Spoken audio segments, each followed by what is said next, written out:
Hey, what's up, everybody? This episode of the Step Up Podcast is sponsored by Pioneer DJ by Alpha Theta. Whether you're rocking clubs, battles, or cooking up magic in your bedroom studios, Pioneer DJ by Alpha Theta is built to push your creativity further. So if you're ready to step up, make sure your setup does too. This episode of the Step Up Podcast is a collaboration with DJ Shortkut's Table Talks. And in this episode, we talk everything DMC. We break down a little bit of our review of the classic, the open, the Supremacy, and the scratch. Anyways, it's a great episode. We're celebrating DMC's 40th anniversary and just kind of chopping it up and giving our insights to some of the planning that's happening behind the scenes as everyone heads for or gets on the road to Tokyo. So thanks for tuning in. Let's get it started.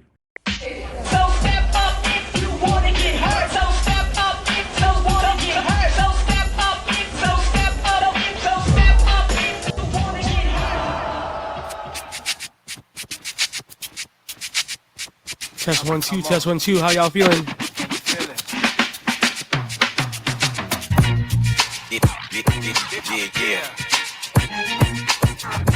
Big love to everybody in the room. Kiwick, I see you. Yuki, Big Zen, Hakwa, Cruise One.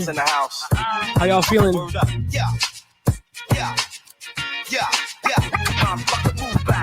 Others had their turn to flex. Hey, yo, triple is up next. Yeah. Everybody claim to the best. It seeks the bull. So real quick, we're gonna let the room build up a little bit, but I'm gonna bring in my brother Antrix real quick. Yo, Ant. Niggas can't front. Brother Antrix. What's up, bro? There you go. How's Antrix sound, y'all? How do I sound? Does it sound silky? Let us know. How you doing, bro? I'm good, man. It's good to see you. Yeah, good to see you too, man. Yeah, I wish I could be there, but you know, it's a lot. Got a lot going on here at my house, so but it's good to see you. Okay, good. Now, good to see you too, man. Yeah, we haven't done this in a minute. Yeah, has it been a whole year since we did this? Yeah, it was the last. Yeah, because the last time we talked before the DMC in Paris. Yeah. Whoa. Before that, man, Off the hook. a lot has happened. Oh man. Hold on. So we're just testing out the sound real quick, y'all. Let us know. I should probably log into Twitch so I can see the chat. Buddy Lee, what up? Buddy Lee with the raid. Big up the BJ ILS family in here. Revise is in here. Pick up Hawaii family. Hawaii. They're doing some big things, man. He's just got a new space. Oh, what? Yeah, he got a new space out in downtown Chinatown. What? They're running a new DJ program called DB Labs that I'm helping support. Yeah, he's taking on the flagship of being the uncle on the island and representing for the DJs. So he's got a whole new thing kind of building out there, which is great. Fresh. Yeah, man. Oh, there's people saying that I need to refresh my camera. Okay. Yeah, it's a little. There you go. It cleaned up. Did it? Yeah. Okay. StreamYard. I'm still trying to figure out StreamYard like that, but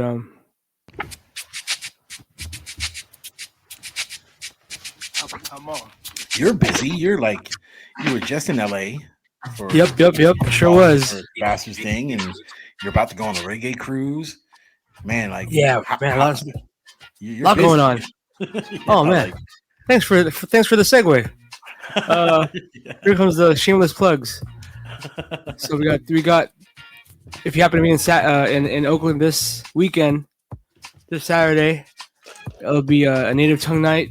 Or not even a night, native tongue day. All native tongues, all my tribe fans, De La fans. It's going down in Oakland at the Athletic Club. Myself and my brother Platter come through for that if you can. And then on Sunday, a 2-hour cruise around the bay, starting at 6:30, right on time for the sunset. All reggae, mostly Lovers Rock Foundation. If you're a reggae head, come through and join us for that. And there are the shameless plugs. Yeah, we got to do that cruise again for the USA finals. Oh, I think that's in order. Yeah, I mean, that's already on reserve, man. You know what I mean?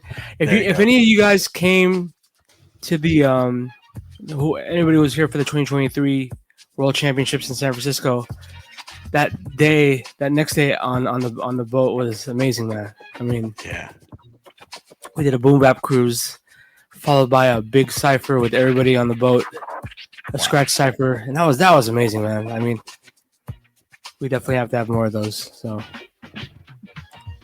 but at least say he's gonna be here for the DMC USA. There you go, back in Frisco, y'all. Make your plans now. Make your plans. Yeah, the lineup's coming together. The battle's underway, and I think it's like the cruise is going to be something that's going to be help it kind of set the tone for the years to come. Like the idea is to just grow it. So no, definitely we need to keep that going because there's definitely a great I think there's just more things that happen on DMC World Championship weekend, whether it be in the U.S. right or the world coming up in Tokyo this year. We're it's trying to make it a little something for everybody. It's definitely going to be like I said. I was saying I don't know if you caught what I said early, and Trix. I was like, if you haven't been to Japan yet, this is the time to go. Oh yeah, this is the time to go. Oh man, but I mean, straight up, if you definitely need to come through. If you haven't been to Japan and experienced, Japan is definitely the most affordable time that'll ever be. I think in my opinion, but just being there for DMC's 40th anniversary. Damn. Yeah, it's a big deal. It's a big deal for Techniques. It's a big deal for Alpha Theta, especially for DMC. And Tony Prince's birthday just passed. What? He's supposed to be there too. It's we're really trying to take the stance of celebrating 40 years of champions and Tokyo and all their national champions. So we've reached out to a lot of different Japanese national champions. We just announced DMC Indonesia. So there's more branches getting involved. Yeah. I'm curious. If you happen to know off the top of your head, but what are the new branches this year? So we have, excuse me, we have Indonesia, we have Switzerland. Who else do we have working? We have DMC Middle East, which represents like Saudi Arabia, Dubai. I mean, it might split off, but for the most part, it is the Middle East. Excuse me. I think that's about it. We have a couple more in the works. But we have new management like in DMC Canada. Like it's a new team in the USA with us kind of leading the way. What up? There's a lot more interest. We're getting more inquiries about branches wanting to start up this year because we're starting to share more information about the future World Finals. So, but Indonesia is the latest one to kind of jump on board. And yes, man, big up Indonesia. I'm glad to see these countries back in it because like Indonesia has had a branch before. Yeah, and it's been a while though. The manager running it is very very experienced. He runs some festivals and has experience with Restyle and some of the past champions. So thankfully he came to me from Vect from Canada. So sick. Okay, there you go. Yeah. I think it's dope that the DMC2 now has a lot of a lot of the DJs involved with the branches, with helping with the organization, the input as far as we're the forward, advocates. Exactly. Yeah. I think it's good because we're the ones that have a real true investment in the culture, and yes, absolutely. Couple that with managers that have some business experience. It's almost like the standard format there should be a competitor or a DJ involved and someone with some true business experience in marketing and sales, so that you can kind of uphold this brand moving forward. Like, in this day and age with everything going on in terms of the economics of things, you need someone that's going to keep you grounded in terms of the authenticity of DMC, but you need someone who's forward thinking in terms of business that can help kind of manage that. And there's got to be an ebb and flow to things. So yeah, it makes sense. Man, and the legacy that DMC has already established, man. It's like we definitely got to keep that. Oh no. Oh, was that me or you? I hope that was me. I think that was you. Okay, we're good. Let me know. Like I said, we're still working out the kinks here, y'all. So let us know how do we all sound good, or are we still blurry? What's going on here? Let me know. Let me know. Oh, is it me? Oh, you. Oh, is it? Oh, shoot. Okay. I'm gonna remove myself and put myself back in. All right. Yeah. Oops. I mean to be. Yeah. You can talk to him. Maybe if you can talk to him real quick. Yeah. I'm talking. What's up, y'all? I know some of you guys in the chat. Man, it's gonna be a fun year for DMC. And there we go. How's that? Is that better? Yep. Oh, I look a little blurry. Damn. Oh, bro. It's that. How's the music though? If y'all could still hear me, that's I think that's most important. Yeah, I can still hear you. Working off of that Trader Joe's Wi-Fi. Yeah. Yo, we've had a lot of what do you call it? Squirrel problems chewing on the wires here. Oh shit! Yeah. Okay. We live in the woods here, so. Yeah. I know exactly what you're talking about. There's a lot of rodents in that area. Yep. Okay. We're good. Yeah, man. Yeah, y'all. So welcome to the room, y'all. If you guys are just joining us, this is Table Talk. I got my brother Antrix from the DMC, and we wanted to talk about everything. Well, not everything, but everything that we can regarding this year's DMC World Championships. We have the categories going, and an introduction of another category, the second year of the Open. Yeah. The Open is our big one because when we looked at the data afterwards,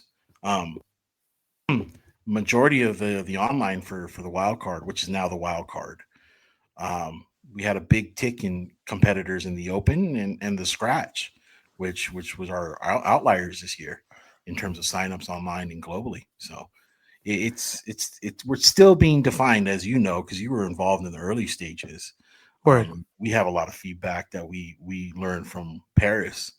But I think it's heading in the right direction because as long as we're consistent enough with having it out there and sharing some of the judges' feedback, we're going to see a lot of great DJs coming through. I'm seeing, what we saw just on the metrics side. We saw a lot of females enter the Open. We saw a lot of young kids enter the Open.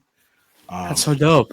It's exciting for DMC. I think so. And for what this means for the classic is always going to be there. It's going to be the traditional battle, but at least with this, we can get more eyes on it, and people, it might attract more traditional turntablists to the platform. So I'm excited. Yeah, definitely. I mean, I think what's dope now is DMC is not. It's really just DJ oriented in all areas, man. And now that you have the Open, it just completes it all. I think. Yeah. And definitely, it's not like. If you're a DJ wanting to enter a competition, you can't just think DMC now. Oh, that's just where you just got to scratch and beat juggle or something. I don't do that stuff. No, there's now it's taking it back to the foundation, and realistically, what the if we got any older heads in here, the first DMCs in 1985, 86 were basically almost mix, orientated. Really, you know what I mean?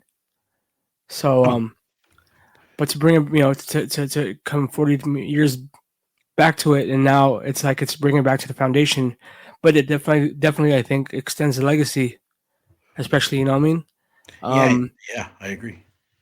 I mean, now that more people are into are more kind of on the mix tip, but hopefully it gets people who are on the mix tip who aren't familiar with the turntablist part of it. Yeah. To get familiar, you know what I'm saying? So.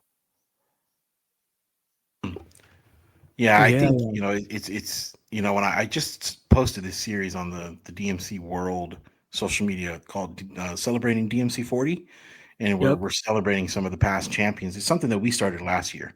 That's right. Well, our past and the video I posted was of Chad Jackson routine. You know, I mean, I was going through that routine, and I'm like, man, all of this is just. It was straight up theatrics, and he was scratching with a pool cue, the football, and some other things. But overall, it was just an exciting. I think that's where DMC. Yeah, there you go. The DMC has always been about the excitement of the DJ's routine and the uniqueness of it. And, oh shit! And what's cool about Chad Jackson's routine was, he had a lot of different I guess you can say theatrical,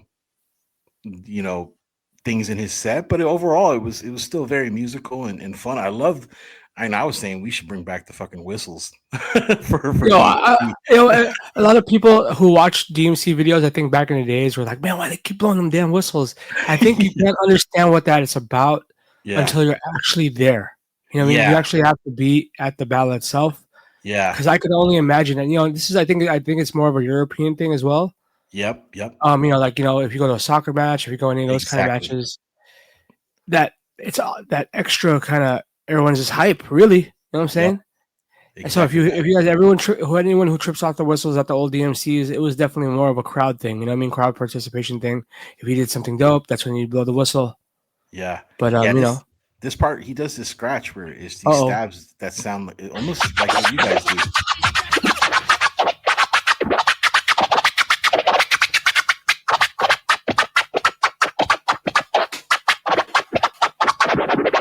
Blowing the whistle at the same time.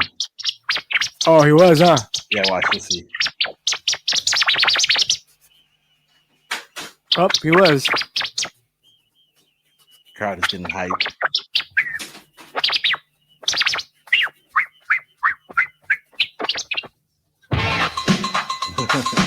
I think this is definitely one of the first years that you can see like the hypeness of a DJ. You know what I mean? Before the DJ just was going to work. You know what I'm saying? Right? He was just in the mix, really kind of focusing on the mix. But this is like early theatrics, kind of more really that entertainment factor.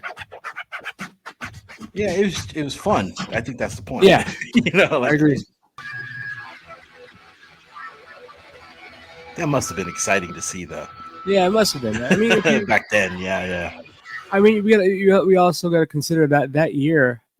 That was that was the year of. I mean, they still had the awards too. Yeah. And the awards were, I mean, who came through? Jimmy Jam, Terry Lewis, Janet Jackson was there. Yeah, that was a big one that year. The next year, you had James Brown, Run DMC. I mean, man, DMC's history, man. Is this crazy? Yeah, and they're trying to bring back. They tried to do that last year. Well, they did do it last year. You know, I mean, you saw the awards were kind of coupled with DJs more than they were recording artists. You know, maybe like Bob Sinclair is more of a recording artist. Well, he is a DJ. But for the most part, I think they're trying to do that again this year with the format moving forward. It's really trying to just figure out that format that really fits the modern DMC community. So the awards part of it is a huge thing. So I'm not sure who's getting the awards this year, but I know we're talking to quite a few people. Dope. Yeah, man. It's exciting. I'm like reading the comments and at the same time. Oh yeah. Yep, I've seen that. Snake Eyes. I know that. I remember that setup. You remember you see what Snake Eyes talking about? There was the Italian champion for 1995. He had 6 turntables and a 3 mixer setup. Damn, you were allowed to do that? That would not be allowed this year. Oh, I know, right? The rules. I mean, there was one year that people brought in samplers and stuff like that. Like I remember the Philippine team in '92. They had a sampler. They had a straight up sampler, and man, they brought in everything. They brought it. The saying, what's their chicken luggage like going to the World Championships? Philippines, they brought in a freaking helicopter light. Oh my god! Yes. a big ass fake record of somebody, some Filipino artist on the cover, but on the jack or the circle. But they, just to be able to bring that. How did that stop? Like that those there was obviously a transition from all of the not gimmicks, but all the tricks and theatrics of DMC. Well, I think that. Yeah. I'm sorry. No. Yeah. I'm just curious. Where did the transition from? Well, I remember from 91. 91 was always just a solo. That was like kind of the end of the solo years. Well, the temporary end, I should say, because I remember when the 92 battles first happened. That was the first time I saw the application form of allowing teams. That's the first year when Mike, Apollo, and Q won. So that's when they allowed more people in. You can even have a vocalist. You can even have which was kind of weird to me because like it almost took away from the like I said, the rawness, I guess. Of DJ battle. That's why the DMC and then like the New Music Seminar, the two major battles was now really you could see the different lines of it. You know what I mean? Like you know what I mean? Yeah, this year we had someone. We had we have a branch chat between all the branches around the world, and someone was inquiring about using a musical instrument in their set, and we were all discussing: is this something that needs to be changed in the rules? And I mean, it came down to that the rules state that it has to be strictly DJ gear, and to add a musical instrument would make it outside of the lines of what we're looking for, right.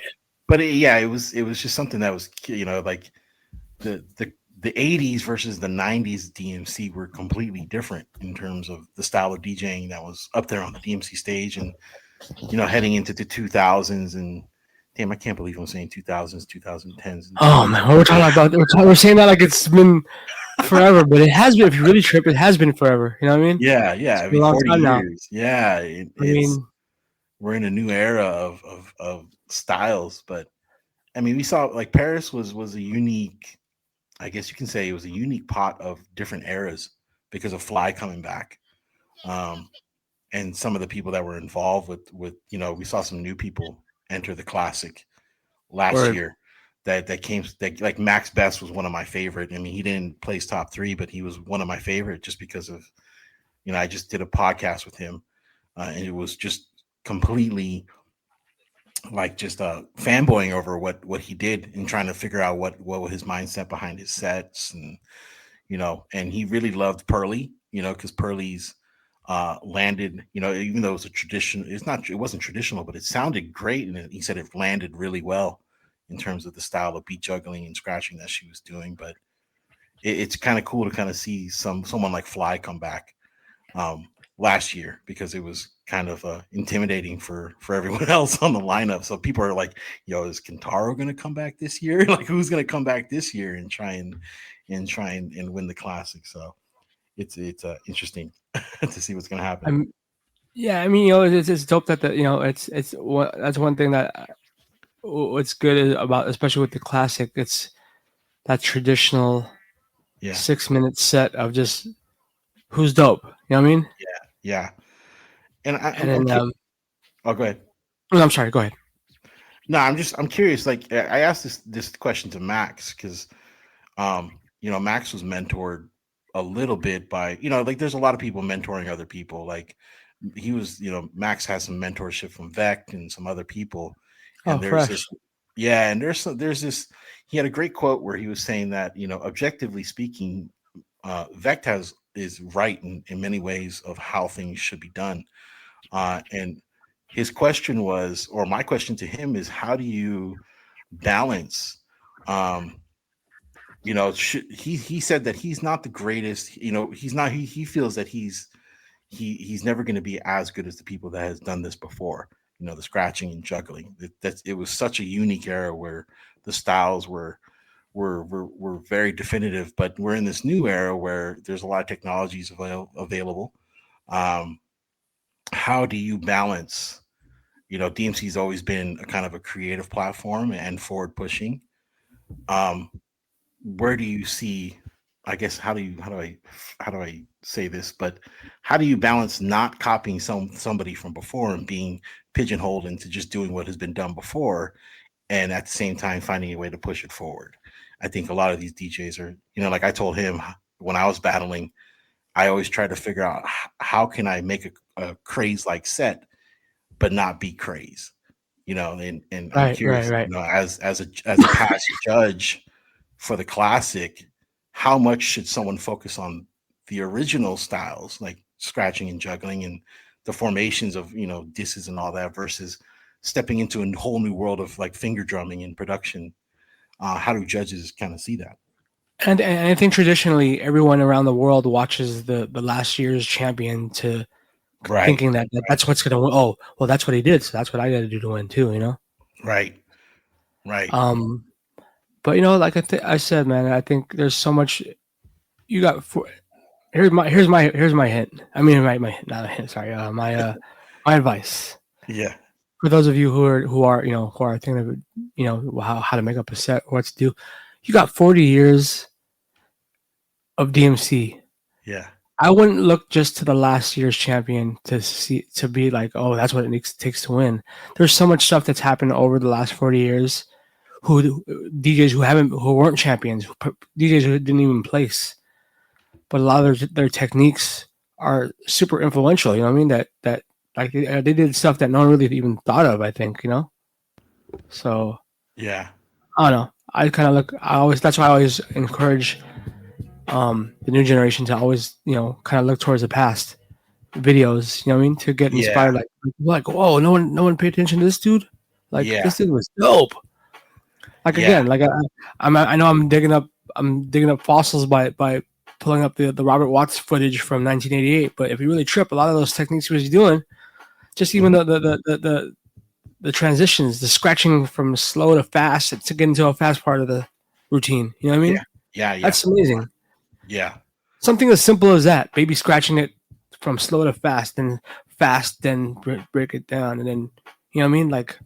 Yeah, it doesn't hurt to show your family like that you have some kind of sense of history through your techniques. Like RC3, when I interviewed him, he comes from a lineage of DJs, right? And much of his selection in music comes from his background, and much of his techniques come from watching old videos like of Donnie D and you guys and Craze, and so there's always going to be kids. He's a kid. He's 17 years old, still in high school. Word. Yep.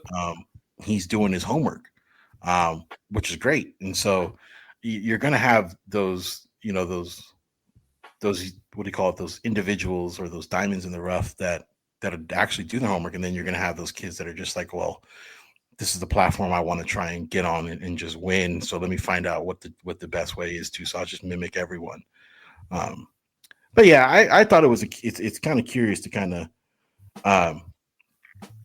see the different styles that are coming out based on the equipment that's also coming out. I talked about with Max about the transition from break records, or I think it was RC3, but break records to DVS. Like he didn't deal with break records.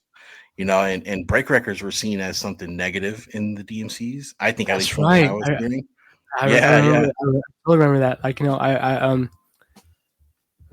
man, now that we're talking about that, I just remember how long ago that was. I mean, like, and I used to be one of those DJs who used to kind of rag on DJs who just use nothing but break records, because my thing was like, man, all you probably have is like a crate of just nothing but break records and no actual records. You know what I'm saying?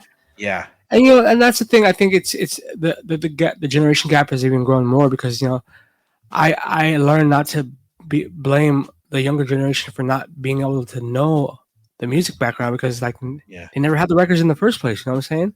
Right. And and when it comes, if you wanted to start digging on YouTube for like old hip hop or old whatever to start juggling records, like where would you start? You know what I'm saying? So. Like I said, man, I always say this, man, and most of my interviews, like, remember it used to be always about breaking new joints to like people. Now it's like, for me as like an elder DJ, I have to break classics to the younger generation. Yeah. And if because like if you listen to like TikTok now. TikTok's reviving a lot of these old songs to the new generation, right? Like, yeah. And I feel like, and I say this because I feel like the new style of turntablism has gone back to flipping joints, where word. some of the, even though they seem very elementary in their presentation, like the remixes and the mashups that these kids are doing on social media, that's Yeah. essentially turntablism to me. I mean, Yeah, for you're them, right. it's like, yeah, the transitions are what they're really highlighting. Like, oh, look at this transition, or look how this works. But it is traditional mixing, and I think that's why it's going to make the open really exciting this year or moving forward, because you're going to see some of that style of turntablism leak into the open because they feel like it fits there more than it fits in the classic. Right. So, yeah, I mean, I know I always felt like the technologies will dictate the different types of techniques that are coming out. But for the classic, it's always been around the equipment that came out, and that's available in the ways that the DJs can flip it. So seeing something like Chad Jackson to, I don't know who you got queued up, but seeing something move over to the styles in the 90s or 2000s is a complete different. So different. Yeah, so I mean, different. no one was pushing anything on a mixer in the in, Yeah, the- in the first 20 years of DMC, right?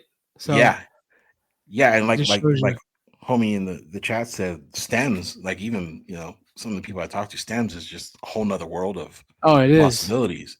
So it's like, oh man, like I want to see someone. I guess it is kind of that, like, people are maximizing the equipment and the capabilities of the softwares that are coming out Right, now right. for the classics. So I don't know I what to mean, yeah. I expect. mean, like, things that used to wasn't possible before. Like, man, I wish this part of the song had a break, and now you could make.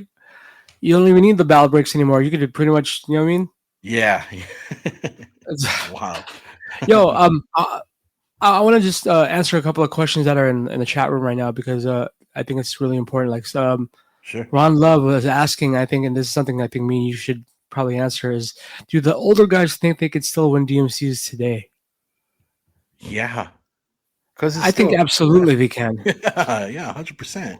You know, it's I don't think just because what we see and like the techniques that are all like futuristic and crazy now, it doesn't mean that I mean, props to a lot of the older cats who still join DMC. Who's the last one that we saw? Hugh Wackman. Hugh Wackman, the OG Yeah, that got in. Yeah, Hugh Wackman. yeah. Well, So he's one of Fly, the OG. really. He was Yeah. the in 2023 he was the DMC UK champion. Just another footnote. He is also known as DJ XL, the creator Mhm. of the Twiddle, later to be known as the Crab Scratch. Yeah.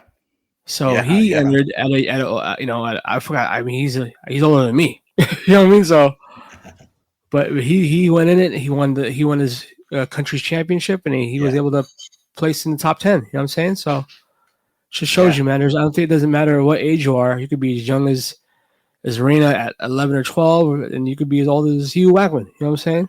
It's Yeah. And there's no, for the classic, there's a set of guidelines that the judges have to follow when it comes to, like, technicality, musicality, and everything. But I think, what it's kind of like the unspoken rule in baseball. They have unspoken rules in baseball. If you can captivate the crowd, that's going to speak volumes about who yep, you are as just a DJ. right. And if you do that, like someone like Hugh Wackman, I spoke to him at the San Francisco finals. He was like, I'm like Max said, I'm not going to be as good as some of these elite scratchers and beat jugglers, but I Hmm. do have a great stage show, Yeah, and I can do just enough to make sense of it. And he's right. He got all the way to from the UK finals all the way to San Francisco. So the right. classic is about those surprises, really. Like, Fly was a surprise. K Swiss is always going to be a surprise. Fumi was an Hmm. amazing surprise. Right. And all the way down the line, all of them were technically good. But there's no point system on how many flares you do. Yeah, Like, yeah, exactly, exactly. yeah, there's no point system with the classic. So it's one of those those things where there's got to be somewhat of a wow factor involved. So cool. Yeah, good question. No word. Hold on, real quick. What else is someone saying? Yo, big up my man, Mr. V in here. This is the evolution of the competition and the equipment and technology. I am assuming you can be more creative. DJs utilize what they have and making something new by implementing software with creativity. Well, I think that's what it is right now with would you say that's kind of the same thing of DJs making pre-edited sets? What's that? As far as some certain DJs utilizing like software. Yeah. Let me see the question. I'm sorry. What was the question again? Isn't the evolution of the competition in the equipment and technology? I am assuming you can be more creative if DJs utilize what they have and making something new by implementing software with creativity. Yeah. All 100%. Like the pre-production side of things. Yeah. If you ask most of these DJs, and I bring up Max a lot because I just spoke with him. He uses a lot of, Ableton. Oh, I don't want to give away too many secrets, but there's a lot of pre-production involved in sets that allow you to do some pretty unique things. And it's not necessarily making it easier. It's just if you're looking for a way to fuck with this sample that, you can't do it without 3 turntables, right? 4 turntables, pre-produce it a little bit so that you get the point across. Right. There has to be a balance of, if you're just going back and forth, we're all of us who are up there going to see it and be like, he pre-produced that a little too much. Yeah, well, I think that's the thing. Now I think it's when we get to that point. Now it's the subjective thing when it comes to judging. Yeah. So there's as someone who's someone who's judged DJ battles in most of all the leagues. The ITFs, the DMCs, and the 3-style. Yeah. I think subjectively, there's DJs who look towards, that's a little pre-produced. I personally, I'm not, and maybe I'm giving away my judging criteria, but I'm not really too big on the pre-production tip because, like I said, I'm still OG. I'm still call me a dinosaur, but I still get hype off selection. You know what I mean? On some you just put you take it off, put the record on, and then now you're kind of sifting through the parts of the record that you're about to use, because that shows me personally. I just kind of I started battling when you kind of worked with whatever you had. You know what I mean? Yeah. Whatever that 12-inch was, or that album was. You know what I mean? You dealt with whatever was on that record, and you would just jump all over the place to utilize it. Yeah. Now we are in an age now where it can be like you could do whatever. Really, I mean, sky's the limit, right?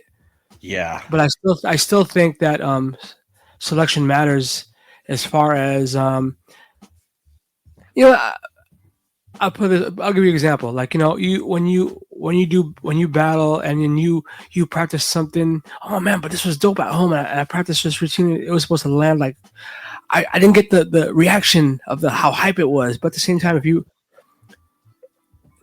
it could be technically dope, but if it doesn't if it doesn't relate to the crowd, if it doesn't get across to the crowd by the music that you picked, or even the pre-produced track that you made for your set, if that doesn't connect with the crowd, then it's kind of it'll fall flat. You know what I'm saying?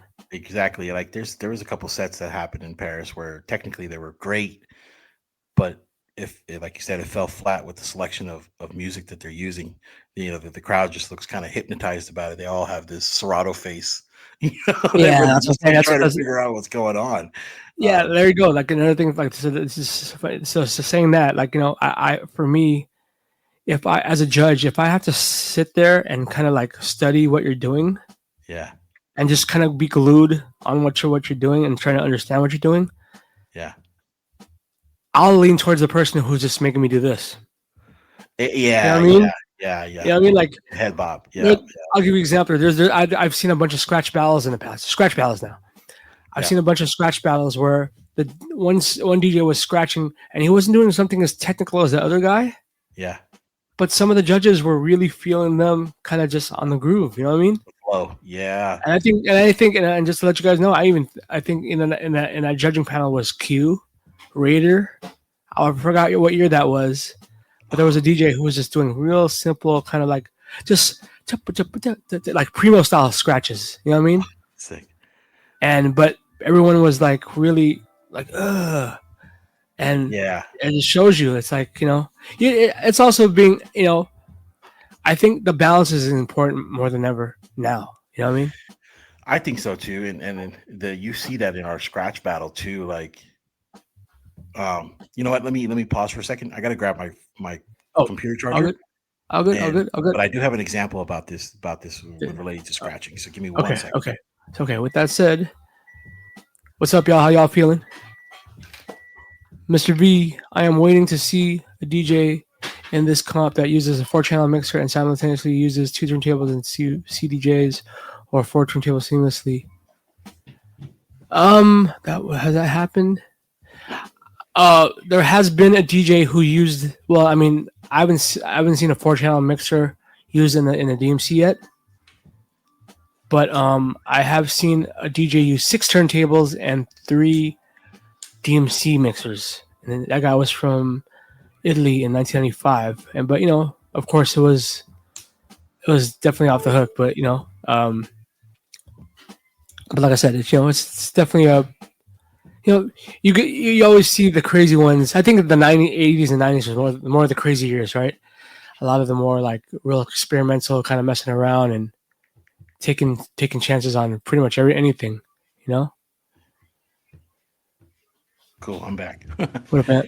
Yeah. What I was gonna say about the head bop stuff, like you'll notice, like in even in the scratch battle, because it was a new thing that we did this year or last year.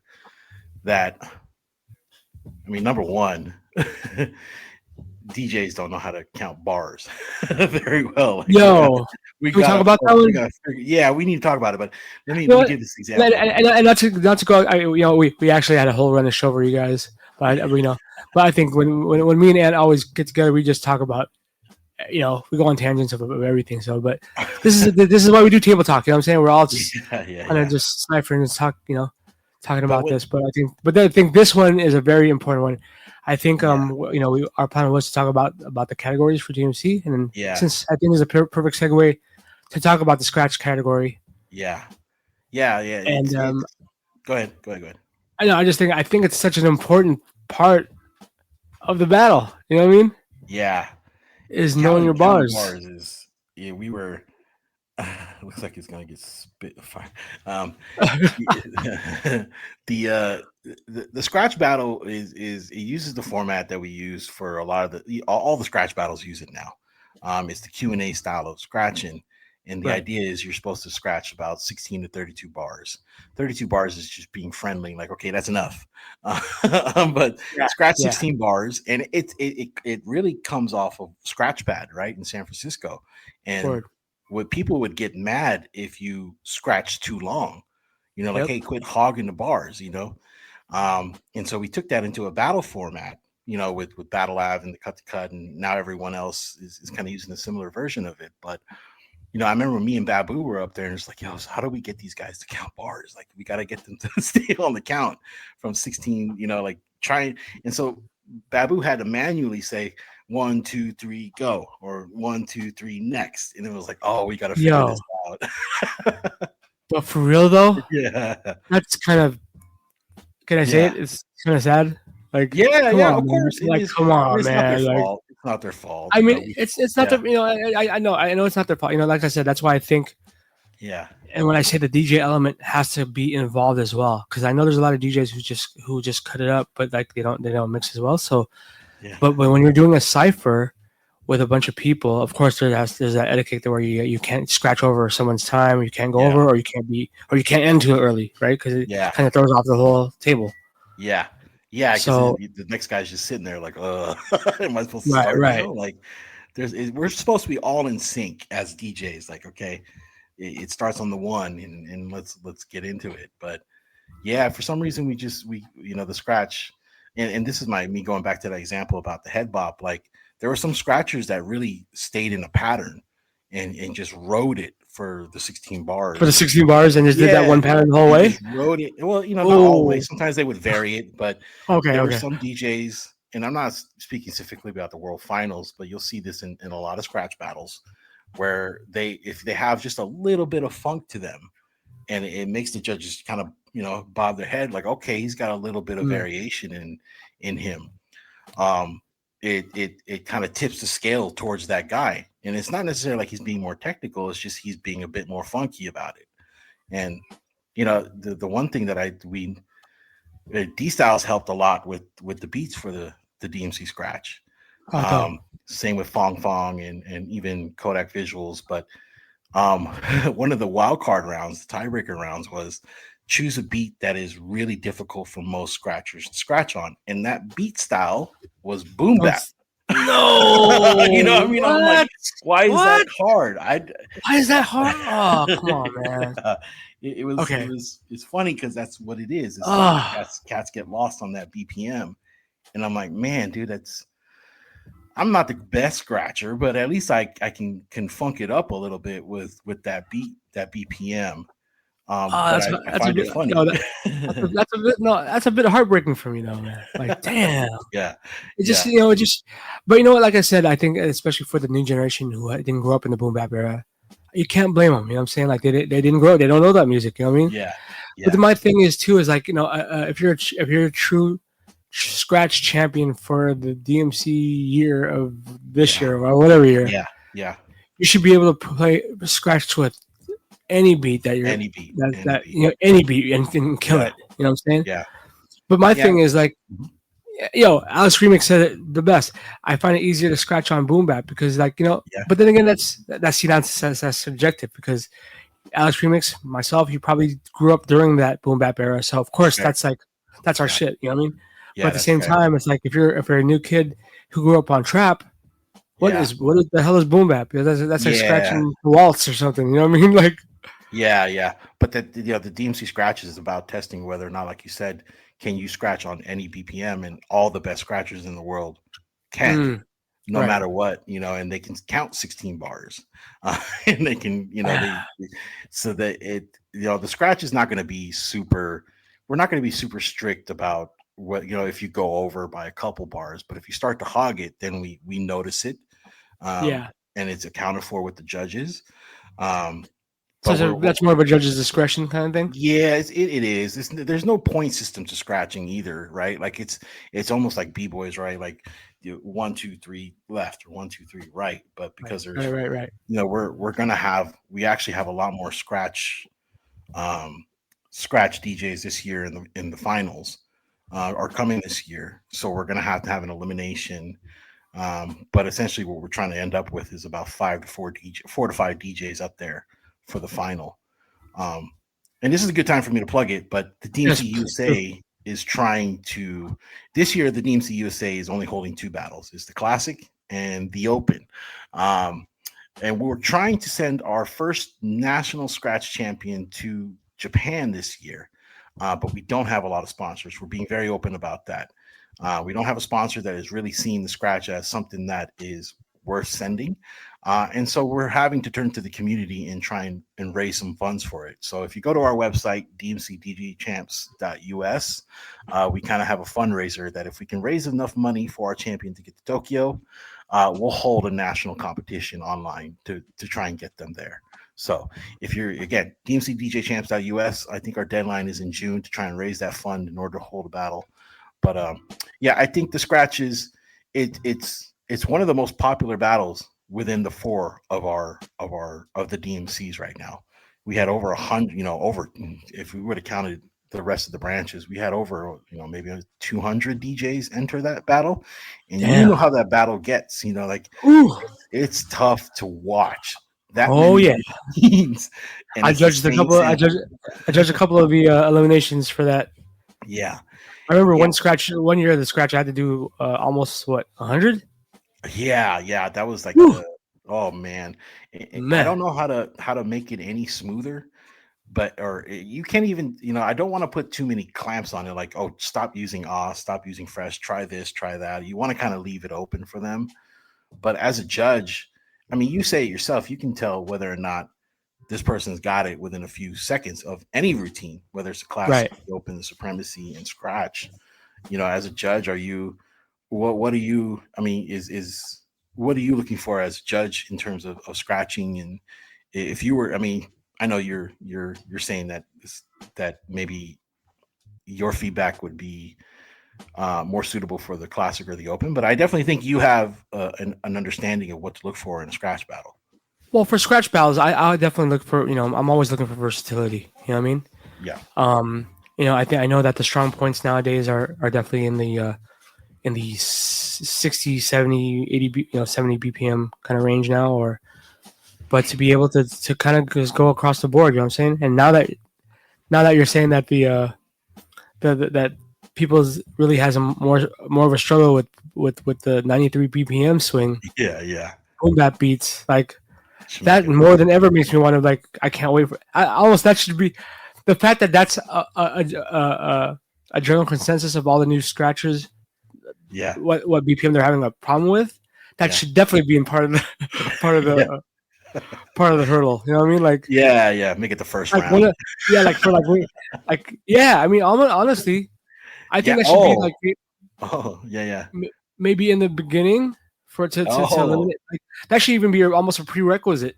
I think, you know what I mean? Because like maybe give them the eliminations to do whatever they want, and then when you get to the semifinals, you have to scratch over some boom bap beats. Yeah, and to be honest, at the finals too. You know what I'm saying? Because I think when you break it down to the semifinals and the finals, you're narrowing it down to the cats who really know what time it is. Yeah, and the ones who can really flow to it. You know what I'm saying? So I think they should be able to pass those prerequisites. You know what I mean? Those standards. I mean, it's just not. It should really be a standard because, like, if you're really all around, dope scratcher, you should be able with no problem to scratch those beats or any beat, right? Yeah. Triplet style. So you know what I mean? Like, I mean, really. But that's what I look for. I definitely look for more of the versatility for sure. I like it. I think when we put the rules are out there, like people can know what BPM range they're going to be in for very specific rounds. And so the reason why I did that is because I want people to be able to practice for it, and understand it. So, I think the scratch is an evolving battle still, but it really is. It's become standard in terms of the turntablist scene here, especially here in the West Coast, but globally. Scratching is one of the most, because it's improv, really. It's you showing up and just trying to improvise on what you can do up there. It's not, I mean, there is some training behind it, but most guys can just walk up to a turntable and just start cutting. No problem with any sound. So you have millions of sounds, and I know the awe is going to be the standard structure, or the fresh. But I think when it comes to the DMC USA or the DMC scratch, our judges are going to look for a little bit of variation, a little bit of funk, a little bit of flexibility and routine, and hope that you can, that either we figure out a system to help you get through 16 bars or 32 bars. Hope that you can keep the ebb and flow moving. So yeah, it should be a good battle this year to kind of see it in Tokyo too. So no doubt. I mean, I'm curious to see what it's going to be like this year in Tokyo for that. Yeah, dude. I hope yeah, man. It's always a lot of surprises, I bet. So yeah. It's cool because this year in Tokyo we're doing 2 events. It's going to be the main event on Saturday, which will include the classic, the scratch, and the supremacy. And then the second event is going to be the open at a separate venue. So the first event is going to be at O East in Shibuya. And then the second event is going to be the DMC Open, which we should probably talk about too. The DMC Open finals at Harlem. And you know Harlem. You were there for 3 Style. Legendary Harlem. Yeah. So it's going to be, the 2 lineups are completely different. The idea there was the open is its own battle, really, that we're trying to carve out and make sure that we have the right people involved. And sometimes a DMC champion can cross over to the open 100%, and vice versa. But the Open is one of those battles that is still being defined by the judges, I think, a lot too. Right. The judges are very important with the Open and all the battles because they define the champions, they define the flies, the crazes, and so we're hoping to come with a consistent panel of judges. Some of the judges you saw last year will be involved, but we hope to add more. That there's some judges that we're looking at in Japan and Asia that definitely should be involved with the Open. But it's a good time to kind of talk about the Open and your thoughts around it. I definitely think we should talk about the Open. For those of you who aren't familiar, you should be though. But the newest category for the DMC is the DMC Open, right. And like I said, it's pretty much taken it to the foundation of just mixing. You know what I mean? Bringing back the mixing element into it, but not just the mixing element. I think it's also just the party rocking element of it. And I think there's also what we were talking about earlier at Entrix was to make the distinction and kind of let people know that it's not, we're not looking for the next other championship. Can we even say that? Is that cool to say or mention? Yeah, of course. Yeah, we're not trying to look for the next 3-style DJ champion. Of course, yeah. And it's not really that vibe. You know what I mean? I think we're really looking for the dopest party rocker. Yeah. To come back. Maybe if you want to, maybe I don't want to say the wrong thing. So no, you're right. You're right. I mean, like me and you and like early in the days, most people don't know this, but Angelo, you and I had a lot of preliminary talks around the Open about what kind of champion we're looking for, and there was always this vibe of we don't want a 3-style champion, but the truth is, 3-style was very influential in their era. Oh, absolutely. Yeah, and we have to take into account that many of these DJs, and even myself, were influenced by that style of DJing. But there is one element that I think that we're trying to focus on way more, and in addition to music selection, is how well you communicate. You can actually vibe with the crowd, and we tried it out in Hawaii.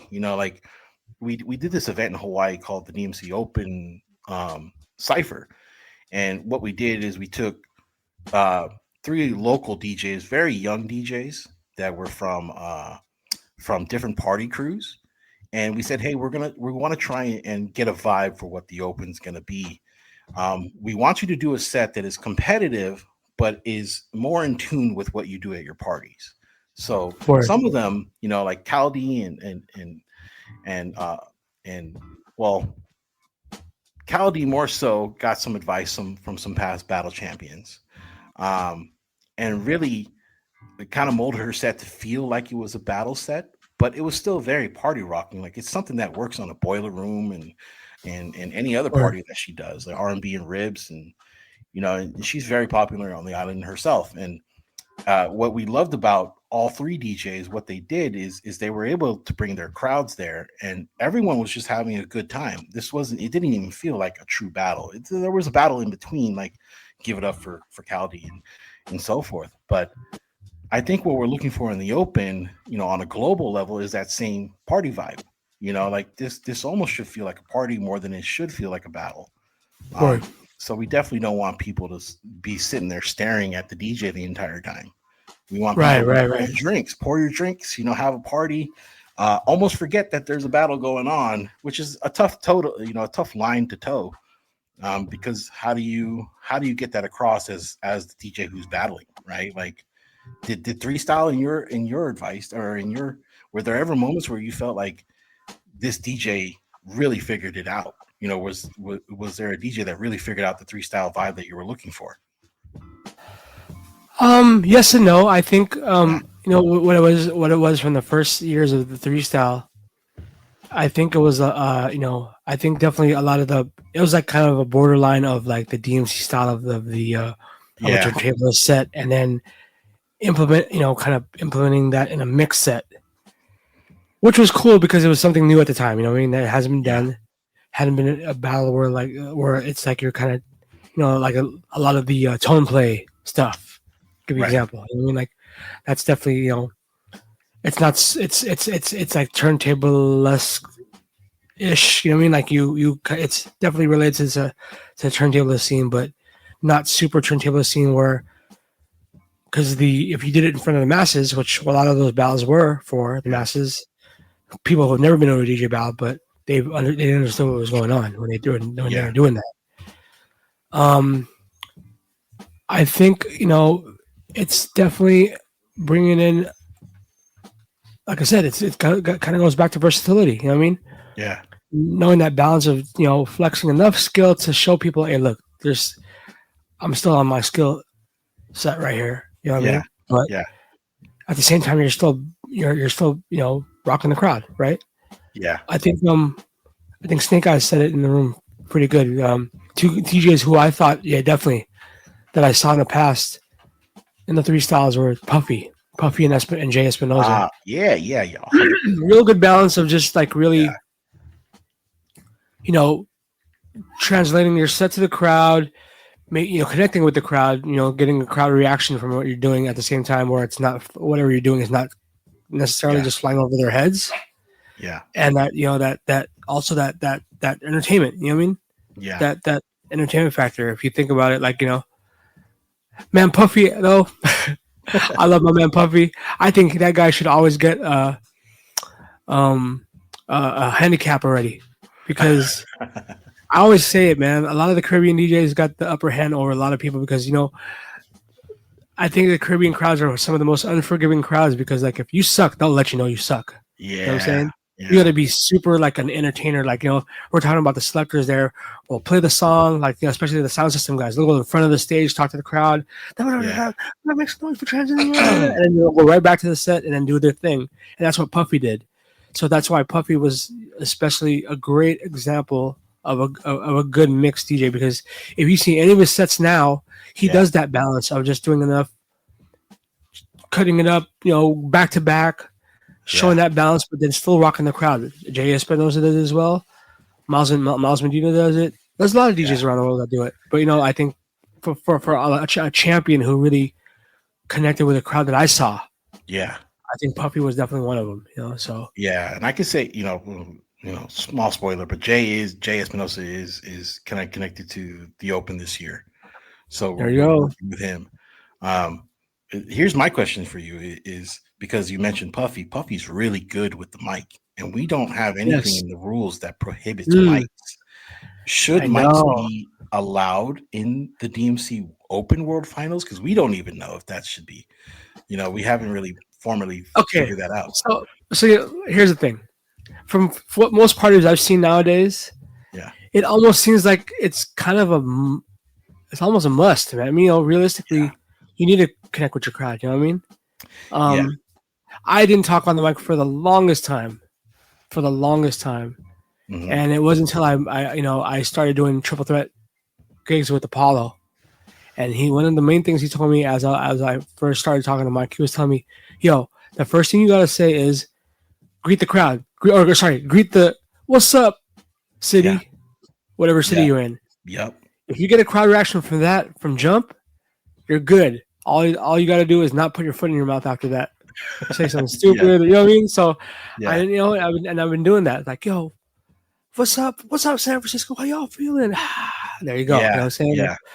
True. I think now is it a requirement? Well, it's definitely something you should consider if you want if you want to become a DJ in the club or a festival DJ or something like some kind of because I don't really nowadays I don't know any DJ, not really that many DJs who don't at least say something to the crowd, address the crowd, greet the crowd at least. Yeah. It's part of it. Like, and you only got 15 minutes up there, so do you think you can get your point across just miming what you're saying on the record? Like, why not just say, "Hey, what's up, people? How you guys doing tonight?" And fuck shit up really quick. Because here's the thing now as it goes back to the subjective part, are we looking for all around, not just a DJ? Are we looking for all around entertainer? You know what I'm saying? Right. Because like I said, that's why Puffy. Even I've heard Jay Espinosa talk on the mic. He's not as outspoken as Puffy, but I see him, say his thing. Yeah, and he's trying to connect. That's really what he's doing. So it's really something. It's really something to consider if you plan on joining the Open. I think honestly, maybe Yeah. it's not a requirement, but just know it's definitely a big plus on the Yeah. judging There you sheet go. one in the entertainment. I don't know what the Entertainment. criteria is. Yeah. Yeah. What's on the criteria list? Do you happen to know what's Yeah. on the criteria? Or have we Yeah. haven't It's figured that always out going to yet? start with number one, music selection. Okay. It's going to be creativity, Okay. um, foundation more than technicality, Mm-hmm. and entertainment value is what we're looking for. I mean, those are the four kind of main criterias that kind of get across what you're trying to do. Um, I think a mic adds some complexity because maybe you don't speak Japanese. Yep. Maybe you True. don't True. speak English. And if you're going to be trying to travel the world as a world class DJ, you better learn something from that. Yeah. Yo, I was about to. Here's another. Another pointer. I would say, if you Yeah, happen to, let's say you are from another country or somewhere, and you happen to make it to the World Finals in Tokyo, yeah, uh, you might want to learn a little Japanese. yeah. I'm just Just a saying. little bit. Yeah, at Every least time say you hook hello. up with your Japanese friends and just ask them like, "Yo, just what's up, Tokyo?" Something Yeah, as simple as that. Or something, you know what I mean, or something yeah, like greeting, some kind of some simple greetings, and yeah, I think that's part of doing your homework as a DJ, not yeah. just for the set, like not just doing your homework of what I play for this crowd in front of me, but if I'm Right. in a foreign country, I'm trying to be here to win this championship as an all around party rocker, as the best party rocker in the world. Yeah. I'm going to greet this host country that I'm in. I'll give you an example. Um, Remember in Azerbaijan, um, when we were there, and I think it was Carlo from the Philippines. Yeah. Wasn't he playing like some Azerbaijan music to Oh, the I crowd? wasn't there at the Oh, you weren't national. there for that? No, no. He did that, and the crowd went ape shit. Really? But it just Yeah, shows you. I I mean, just imagine. stuff Yeah. like that. Just stuff like that to me is like okay, Yeah. smart. You know what I'm saying? Because Yeah. you're doing your homework. You're in a different country.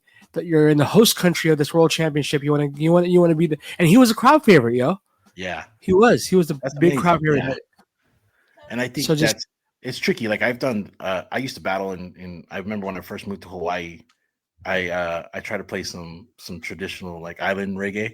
And it wasn't like, like there's island reggae and there's some like island reggae. Like if you know the cuts, you'll get the reactions. word. And I probably put something very commercial and I didn't get the reaction I was looking for. Oh, And I was like, oh man, maybe sometimes that comes across as good, like if you can find the right track to play locally. But I agree, like if you can't translate it into music, giving them the chance to kind of introduce themselves and talk on the mic is something that should be allowed. To me, I don't. If as long as we can, and here's the thing: is for the DMC Open Finals in Tokyo, we have a yeah. lot more finalists this year for the Open, and so Oh, there's going to wow. be there might be an elimination happening. Most certainly there's going to have to be an elimination either the night before or the night of. But we're trying to narrow it down to just our top 4 to 6 finalists for that night. And so you're going to want to try and have an impact on that crowd. And so the mic thing was something that was brought up last year, I think with you and with a few other people. And we didn't really allow it in Paris because we technically didn't have the capabilities to do it. Word. But this year, I think we're going to have a bit more discussion around it because if you're going to, this is going to mimic more of a party. No other battle has used a mic like that. Right. That I can think of because it's always been music based, but maybe you can't really put a limitation on it either. I don't know how to limit people. It's like, hey, don't talk throughout your entire set. Well, here's the thing too. I mean, maybe I think what I would say is like use the mic at your discretion, but I think it's also a judge's like if as a judge, I'll be like, you kind of talked on the mic a little too much, where it kind of overrode your whole set. Yeah, like yeah. You kind of relied on your mic skills to kind of make up for like your, not maybe selecting enough songs or showing us your mixing skills or what I mean, like that. Yeah. So, I think mics should definitely be used because it definitely enhances a DJ set. You know what I'm saying? Fair. It shows personality. Like I said, that if we're especially if we're looking for the for the entertainment factor, if the DJ is all around, entertainer, party rocker, you know what I mean? So, fair enough. I agree though. It's like it should be definitely to the judge's discretion. We're like, well, I don't like it because you used it too much. Yeah, kind of thing. yeah. So, and I think that part of the feedback with judges for all the battles, I feel, is important to figure out too. Like, we want to be able to broadcast what judges are thinking a little bit, so that the DJs can leave with some sense of, I give the example of America's Got Talent a lot, or what do you call it, American Idol, because they give immediate feedback. Sometimes it's visceral, but like The Voice and all that, the judges, and maybe this is just me and not more so DMC, but I feel like the judges, if they're consistent, you're going to get a certain style of, you're going to start to have consistency across the board in terms of what the judges are looking for, and being able to offer that feedback either live or privately is extremely important. So there's has there ever been a DMC where they would go up to every judge and like, so what do you think about this? Like, did they put that and then they put that on video? No, there has not that I know of. Like, I was thinking about doing it for the USA. Rome, who I've been talking to about coordinating some stuff, has said that would be a big plus, for the crowd to know. The crowd to know, like, why, I brought my wife to the USA, the San Francisco finals, and she's always confused as to what's going on up there. Like, it looks cool, sounds cool, but what constitutes win? I think it should be. I think that wouldn't be a bad idea. You know why? Because I think we're in such a new realm of DJ battles where a lot of just like something that's like people won't like the person with the untrained ear won't understand what's going on or understand that. Well, I thought that dude was better, but like, well, the judges and the criteria is different from this, and you know what I mean. So I think it would be definitely good to understand, to get a judge's. I mean, that would definitely make it interesting as well, right? Like, why did you vote different from this dude? Or like, Yeah. And we get a ton of people, like, especially for the online, coming up after saying why was my set chosen. And, I think we all took some time to kind of give some feedback to a lot of those DJs. Right. And, a lot of us do, because we want them to represent the best thing up there and to understand what it takes to win. We're not always looking for someone to mimic the previous champions. Like, we don't want a new Stereo Sorrow or a new Fly or a new K-Swiss. Right. What we want is for you to think a little bit outside the box, take that into consideration, and be marketable. Because like, I know it was kind of frowned upon in the past, but we're somewhat of a sports organization. Like, where this is a battle, this is a competition. It's like poker, it's like badminton on ESPN or something. You guys are our athletes, and you deserve to be endorsed and sponsored and given all the credit for what you've accomplished up there on the turntables. So do you think, Gatorade is always looking for, I mean, obviously that's probably a bad example because, the next Kobe or the next Steph Curry, right. But we are looking for those types of talents where they have standout abilities. And, that kind of leads to reasons why we stepped a little bit. We did a pivot with the Supremacy, because the Supremacy we haven't figured out how to give Supremacy its true light. And that's one of the battles that I think we can talk about next, is just that needs a bit more understanding why it's not on the wild card this year. And why we chose to kind of keep it to just live national or live battles, because it comes from an era of battling that was really true to the foundation of it, and it's something you should only experience in person versus online. Yes, so. I definitely agree. Yeah, and also, and I know we had to just talk about it. Maybe, and I don't know. Maybe I want people in the room, if you guys want to agree or disagree with me on this one, but with the Supremacy, straight up, it was hip hop. You know what I mean? It's a b-boy battle. It's basically a b-boy battle. You know what I mean? Like, it's a one-on-one situation where, out of the two people, they get, whatever time it is, 1 minute, 90 seconds, whatever. But that's all you get to show, how dope you are, but then there's also the clowning the other DJ, and of course in a friendly manner. But you know what I mean, like just just the whole dissing element of it. Yeah. You know, just the when one DJ does something, you go, ugh, and and you look at the next DJ, like how are you gonna answer that back? I mean, if we talk DJ battles, that's what we're really coming down to the foundation of it. You know what I mean? Yeah. Snake Eyes brought up something in the chat. He said, Antrix, you remember the Guitar Center? I used to battle in the Guitar Center battles. We did in SAC. One of the judges went up to me and said, "You would have won." Bro, those Guitar Center battles, they were, politics. Well, that's a hard part too. It's like it's. I think that's always the hardest part of some of these in DJ battles is to find the right judges. Really, man, that's like such a really, really critical part because now we're talking about DJs who want to enter it. Like they'll be like the ones who will complain like, "Oh man, why is that person judging? He's not qualified enough or whatever. Doesn't know what time it is or this or that." So yeah, it's I know tough. that the judges. I know that DMC has been definitely trying their best, to carefully curate the judging panel, and I think it's going to be dope this year, man. Yeah, I think so too. I think there's definitely more care being put in. I mean, not that it wasn't before, but there's definitely more care and attention to the judging panel this year and moving forward because we want diversity. We want it to look fair. We don't want it to look lopsided. And what people have to understand with judging panels is that it varies in terms of age, regions that they're from, and styles that they come from. So we're looking for people that come from the traditional style. We're looking for people that understand modern turntablism. We're looking at whether or not this person, sometimes you'll get a DJ that has really great background in radio and music selection, but has no experience in battling, but understands what it means to be a party rocker. True. Across the board. But yeah, the Supremacy, I mean, back to the Supremacy, that was a battle that I think, maybe you know more about the history of the Supremacy than I do.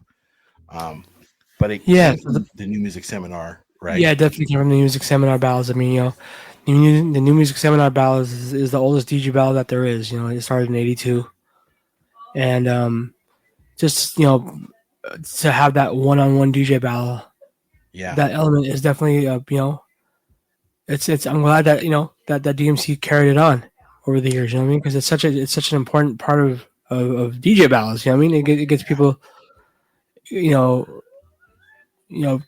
that competitive edge. You know what I mean? And yeah, exactly. Rest in peace, my brother Clark Kent, for taking over the New Music Seminar in the early '90s.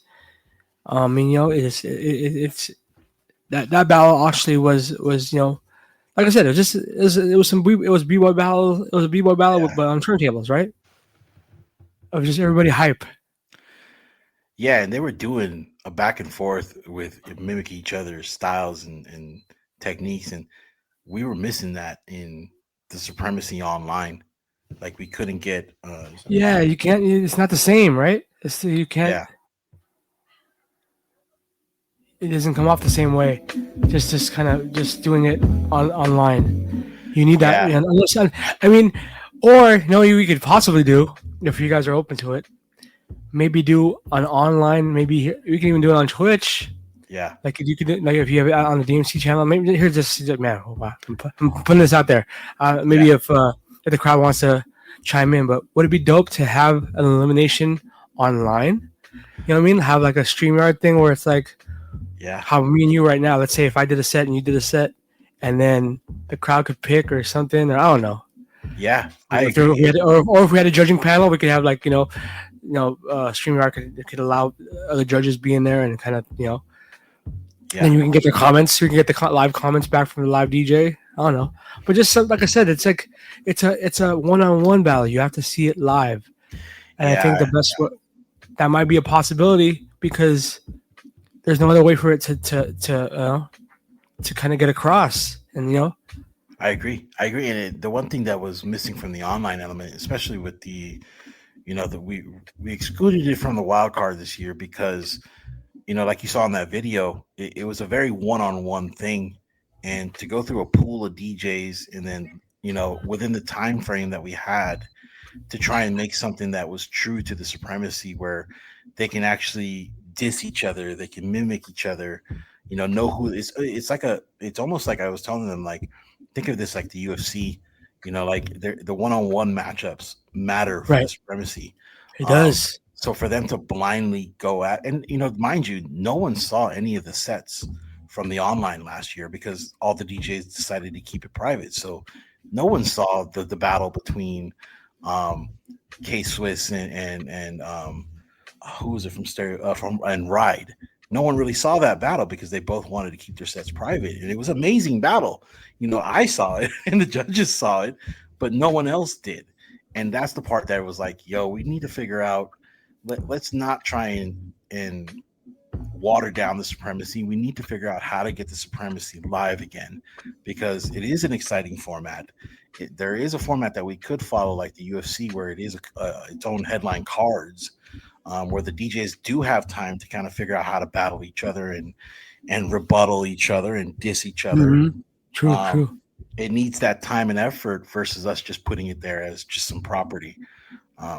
And just an extension of the classic. It needs to be something that's really taken care of. So we took it out of the wild card this year because we felt that it was more impactful. Like K Swiss knew he was going against Topic. He 100% knew that last year. Right. But maybe I'm blanking on his name from Brazil. But they didn't know that they were going to be Eric J.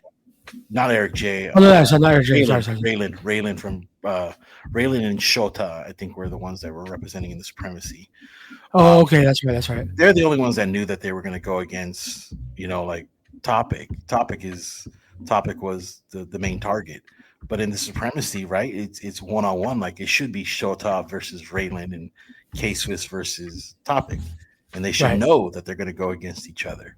Maybe that's not how it was traditionally done, but I feel like it would have more impact that way because you're promoting a card like that.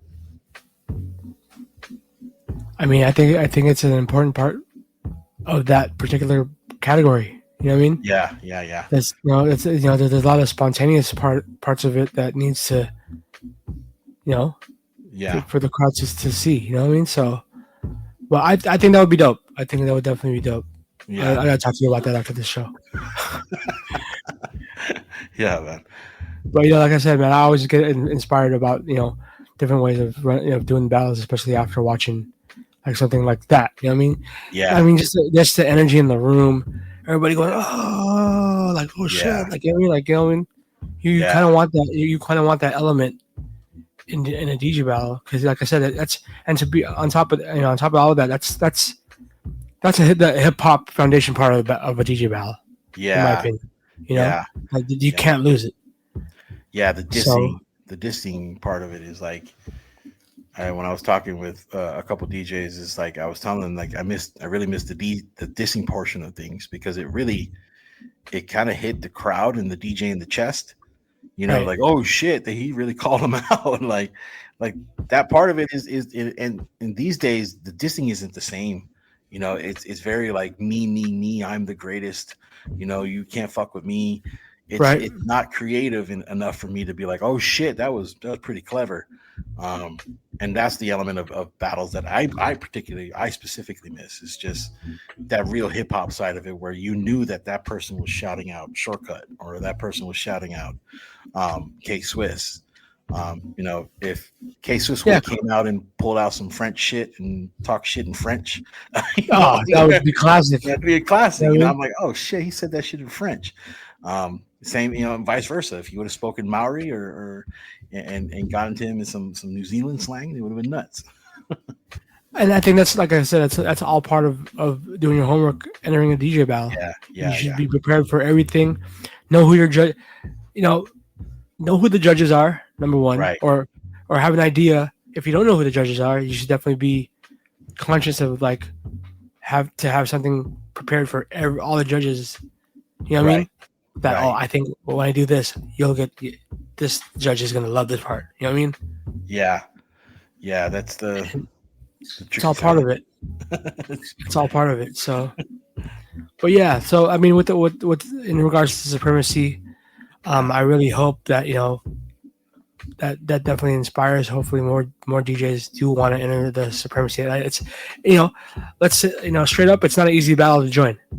Yeah, it's because it's like you're pretty much what you get. Like how long is a round for the Supremacy? A minute, 2 minutes? Each round is 90 seconds. 90 seconds. We decided to standardize it rather than how before the Supremacy, if you had an odd number, you'd have to do 60-second elimination.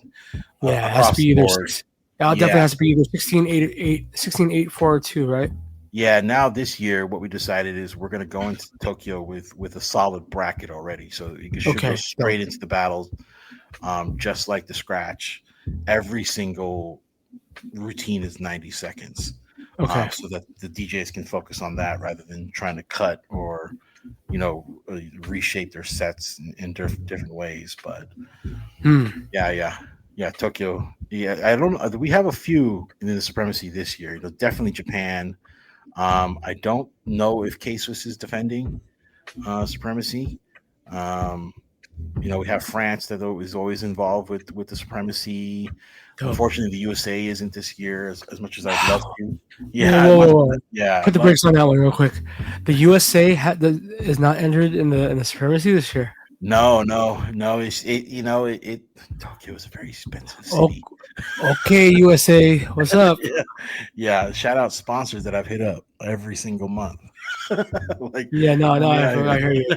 I mean, but I'm just saying, but it's also too, like, even though it's not worked out yet, if you can plan to join the Supremacy, man, that's such a dope battle to join. You know what I mean? Yeah. Like, it's definitely an exciting battle. You know what I mean? As you can see, if you're one of those people in the crowd watching Rock Raider versus Ninja B, that's exactly what that is. You know what I'm saying? I've been fortunate enough to be in 2 music seminars, and I'll tell you, man, that crowd is unlike any other crowd I've ever battled in, for. Yeah. And it's intense. You know what I'm saying? Yeah. But it also. Go ahead. Go ahead. No. Go ahead. My bad. I didn't mean to cut you off. No, I'm just saying, like, it's something definitely to kind of like take it as an option.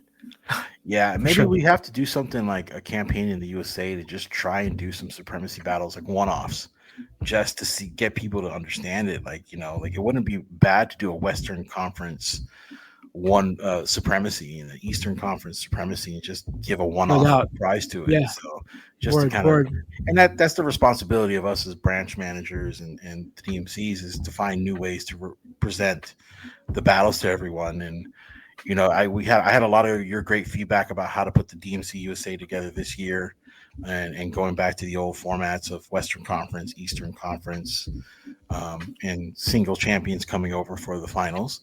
Definitely cleaned it up. Like it was tough the way that it was done before, only because we didn't have enough people in every state to organize a battle to make it the biggest, I guess the most. It didn't represent all of the USA, right? Like if we had a battle in New York but nothing in Pennsylvania, or Chicago, then they have to fly to New York, and it's like that gets costly, for everyone. And for everyone who does check out these battles, everybody in the room who's been to a DMC battle in the last 20 years. We all got to realize that we have our gripes about how battles are run in certain cities and all that stuff, but man, give it up to everybody who helps organize the DMCs every year, because it's hard. It's hard. Yeah, it's hard. Just to find like a city that's strong in the DJ culture, where like there's a big following for DJ battles and all that stuff. Of course, they'll have a good heat, but if you go to a city that doesn't really have a big DJ community, you can't expect them to have like the biggest turnout, and it's like, but just throwing the event in itself is hard. You know what I'm saying? So yeah, I agree, and it's what do you call it? A labor of love to organize a DJ battle in your city and try and get these guys out of their dungeons and onto a platform. Yeah.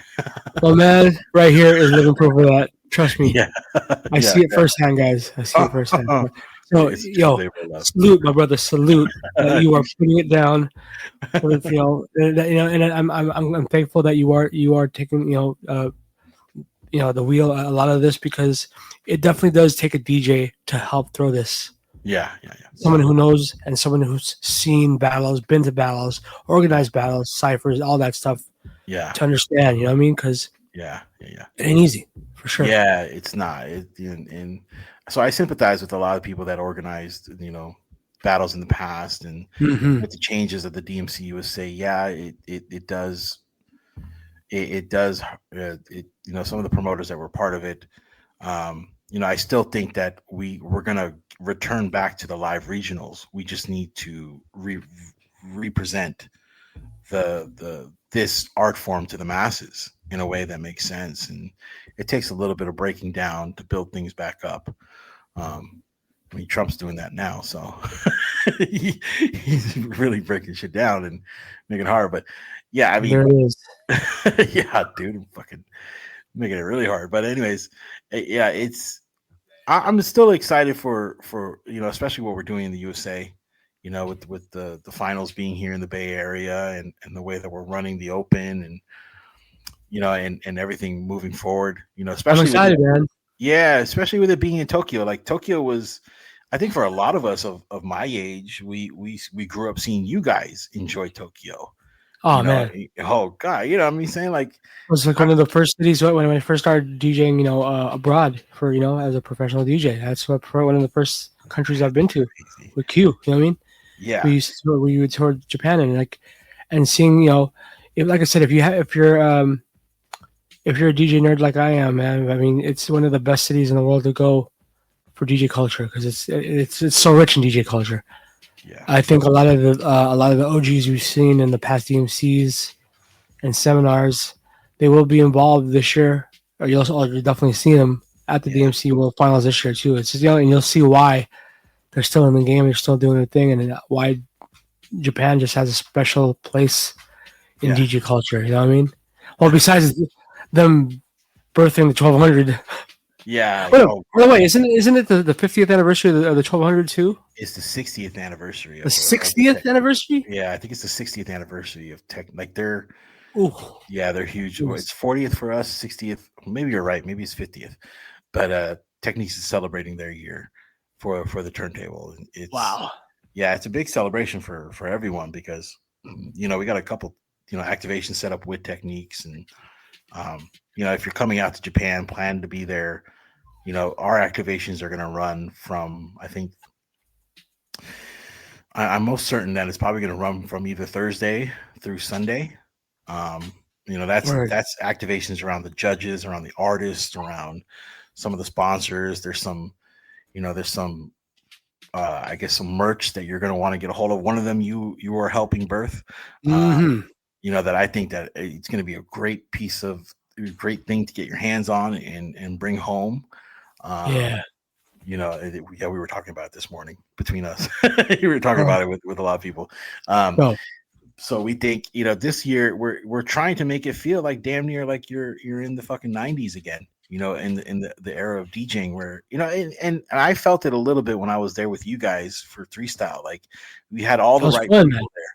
Yeah, it was fun. Everyone was able to interact.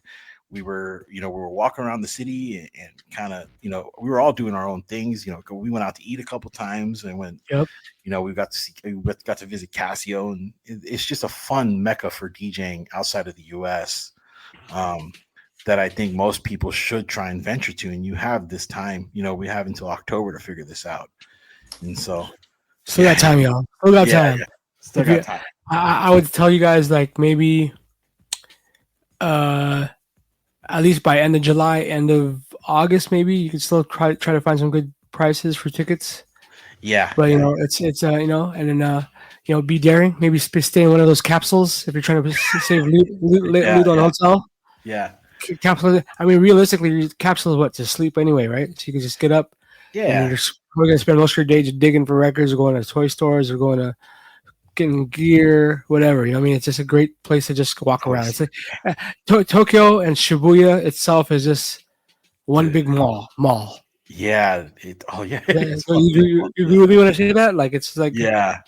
It's just one place just to walk around. But so don't trip off where you get a spot to, and any hotel you get over there, even no matter how small, it's gonna be very clean and very.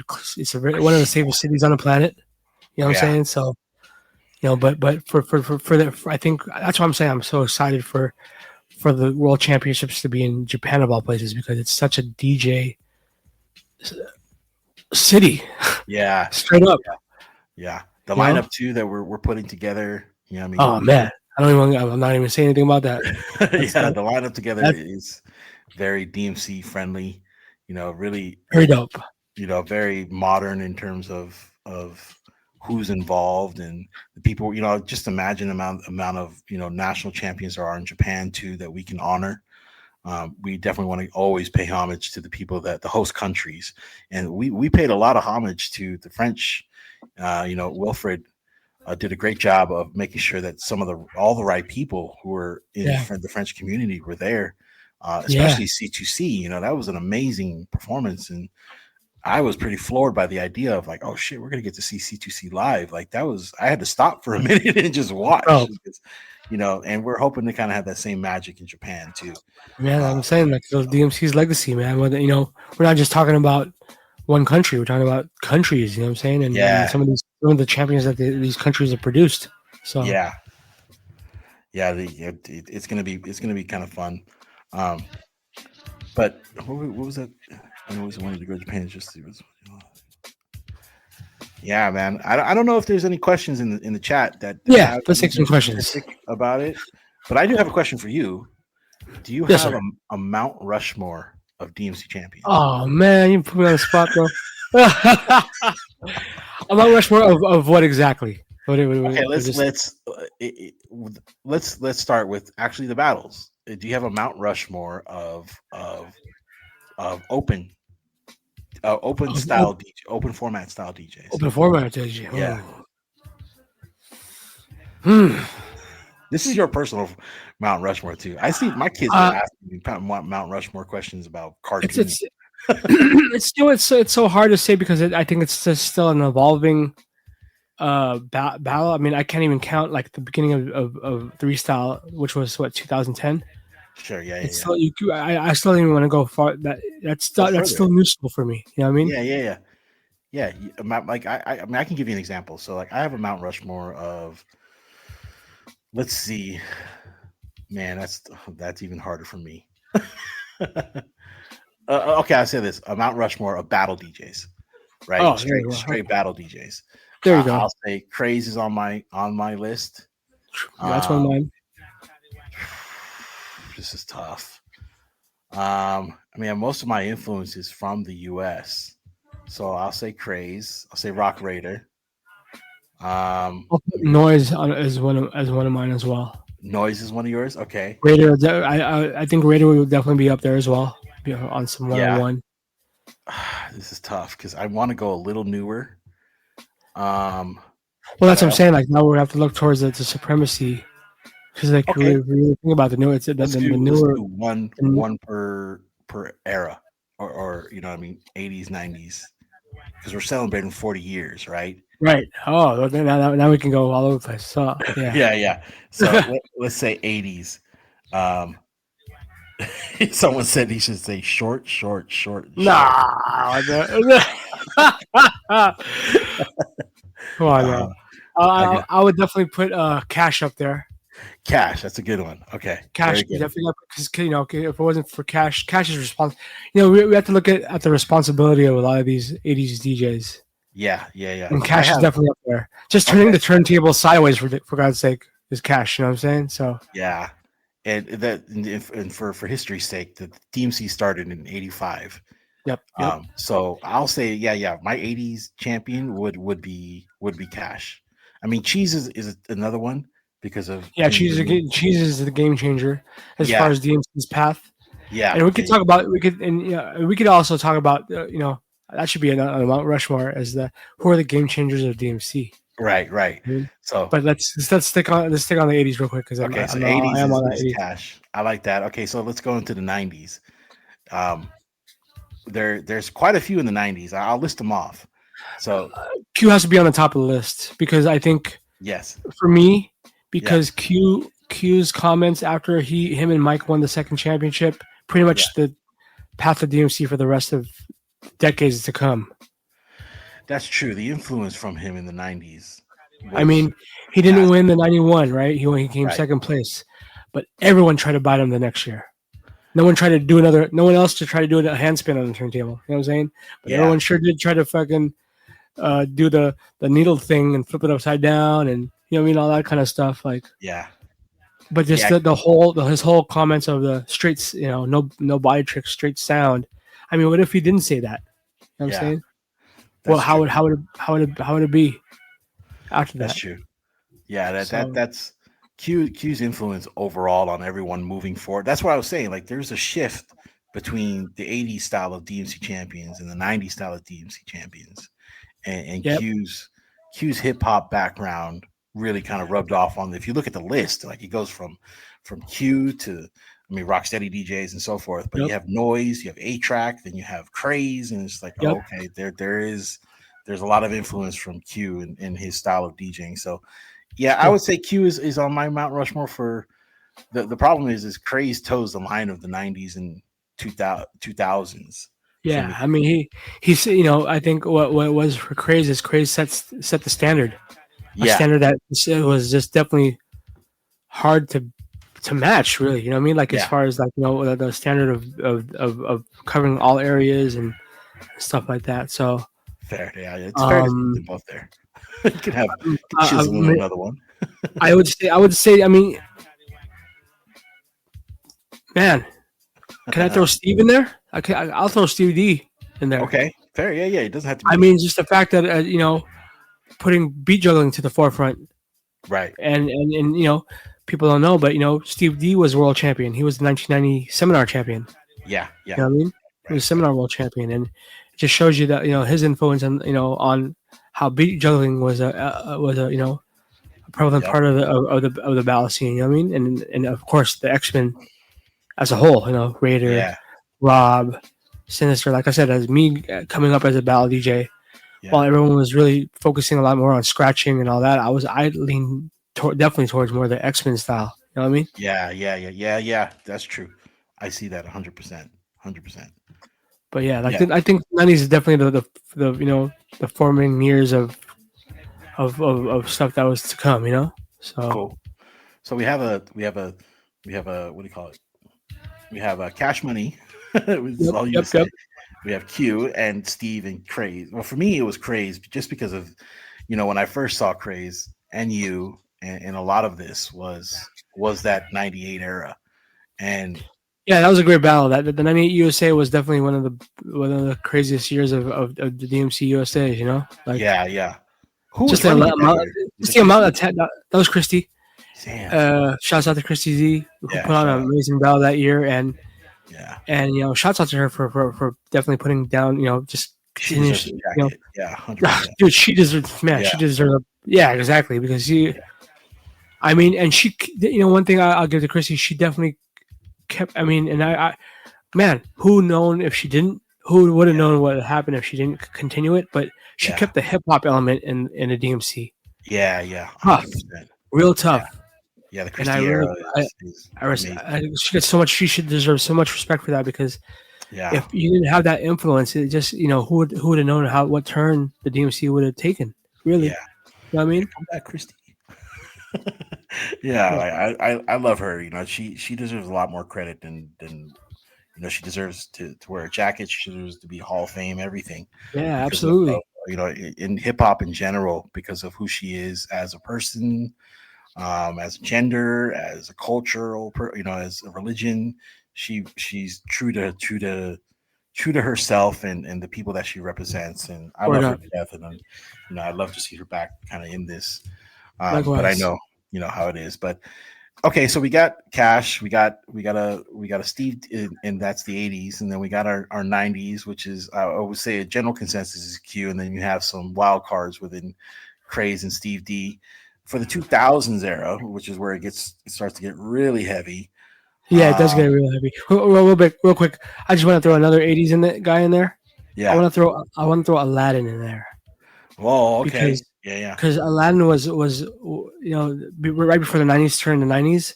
Yeah. In '89, he made big marks as a runner-up in the World Finals for the seminar. Wow. And then being a runner-up at the DMC World to come after Swift. Oh, you know what I mean? Yeah. Just shows you, and he was 17 at the time. But it just shows you that funk. He kept that funk in there. You know what I'm saying? So that was '89. Yeah. That was '89. But anyways, wow. Okay. But 2000s definitely was a year of just everything evolving and everyone just like just everyone coming out. You know what I mean? Like just different styles were just introduced that year too. You know what I mean? Like definitely the dub plate / pre-produced era. Yeah, it was. Emerge for me was one of those guys. Merge just because of he had that crazy bulliness to him, but his production work was where he was taking it to the next level for a lot of us. Like he was right at the cusp of all that track, was a Final Scratch and Serato stuff, using break records and all that stuff. But his persona was to me was what I was looking to be up there, and it damn near made me just quit battling because I was like, "There's no way I can beat this dude. Impossible." So fuck this. I'm not battling anymore. That's for me. Like craze obviously leaks into the 2000s era. Word. He definitely set a standard for the next. I mean, till now, you know what I mean? Yeah, and the way I see Emerge and even Kentaro is that they were. Emerge is hard to find these days. Yeah, he is. Yeah, I know. We were like, how can we get in touch with him this year? We don't know where he is. But he's always had, the 2000s was a muddy era, right? Like because there was no crazy technology like we have now with social media. There's not much documentation from it. You can't find a lot of pictures online. It's really hard. But to me, Emerge was that guy that was in that era that was really influential on a lot of different people that won that around that time. So that's just the 2000 to 2010 to me. I want to add precision to that list. Oh, okay. I would say precision because he definitely brought he was out of the the quote unquote traditional styles of battling and DJing. Yeah. In the DMC, he brought that element in there, but still kind of added that little twist of like new style, like his juggle with when the 57 was still out, and he used the little joystick to, what I mean, kind of implementing the full usage of. Was that 2010 era? I thought it was he wasn't doing. I thought he was battling in late. He was battling in the 2000s, I think. But I think he's listed. He 1 second, precision 1 second in 2012. Oh, okay. Behind ISO. But yeah, I agree. Precision. What Precision brought into, like you said, to this that era of battling was the traditional style, where it was heavily on effects. ISO and all them were heavy on that the new techniques of battling, and Precision always had that. Like it's like it's like how do you call it? What do you call it when it was? Yeah, I mean, it is the traditional style, but it's like it just felt like, okay, this is home. this is something I remember, in terms of his style of patterns and everything. I agree. Word. Okay, it's all USA so far, but it's all good. No favoritism here. No favoritism. No favoritism. It's just like I guess us being cats from the US and seeing and being in these battles, actually seeing them for ourselves. Yeah, maybe that's why we can only speak on some of these. Like I'm sure it's definitely a different story if you go to the UK or anywhere else, in like in Japan. I mean, I've been thankful enough to be able to I've been lucky enough to be able to go to some of these battles around in other parts of the world and see how they run it. Yeah, but it's definitely like I said, man, everyone has their own scene, right? So yeah. It's the Mount Rushmore debate is always, you're always going to get your traditional, people. It is, yeah. You'll say, like, I have my Mount Rushmore. My personal Mount Rushmore is probably not all world champions. It's just all most influential to me.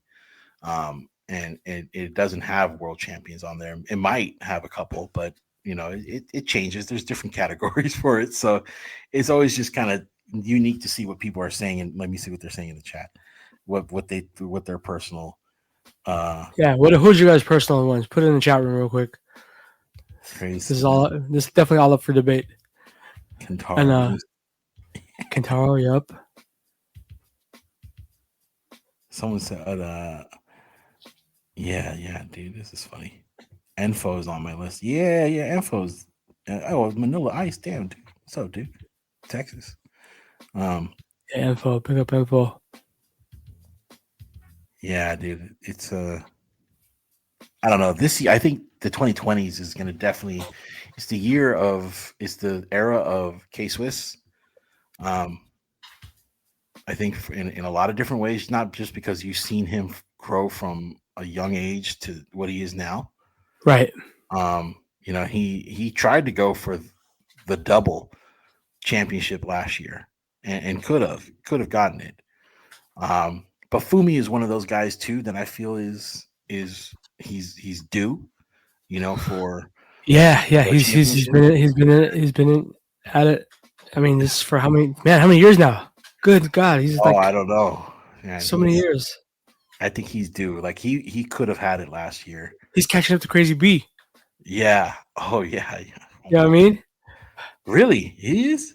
Well, no, maybe not so much as Crazy B. Crazy B's been in it for decades, bro. I mean, wow. I mean, when he was first entered the DMC, like in '91, he was in every battle every year. He was oh my DMC. God.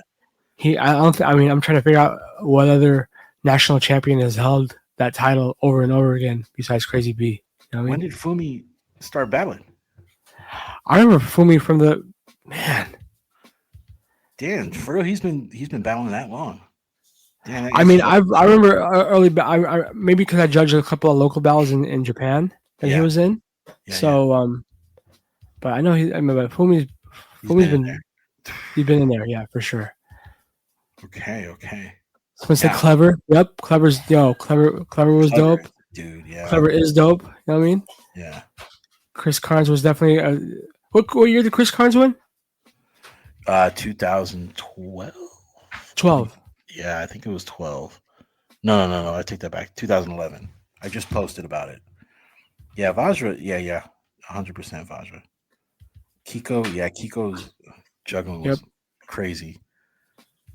Just that whole 2000s era of turntablism was pretty. You know what it was too? I got to say something about the whole juggling era of the 2000s.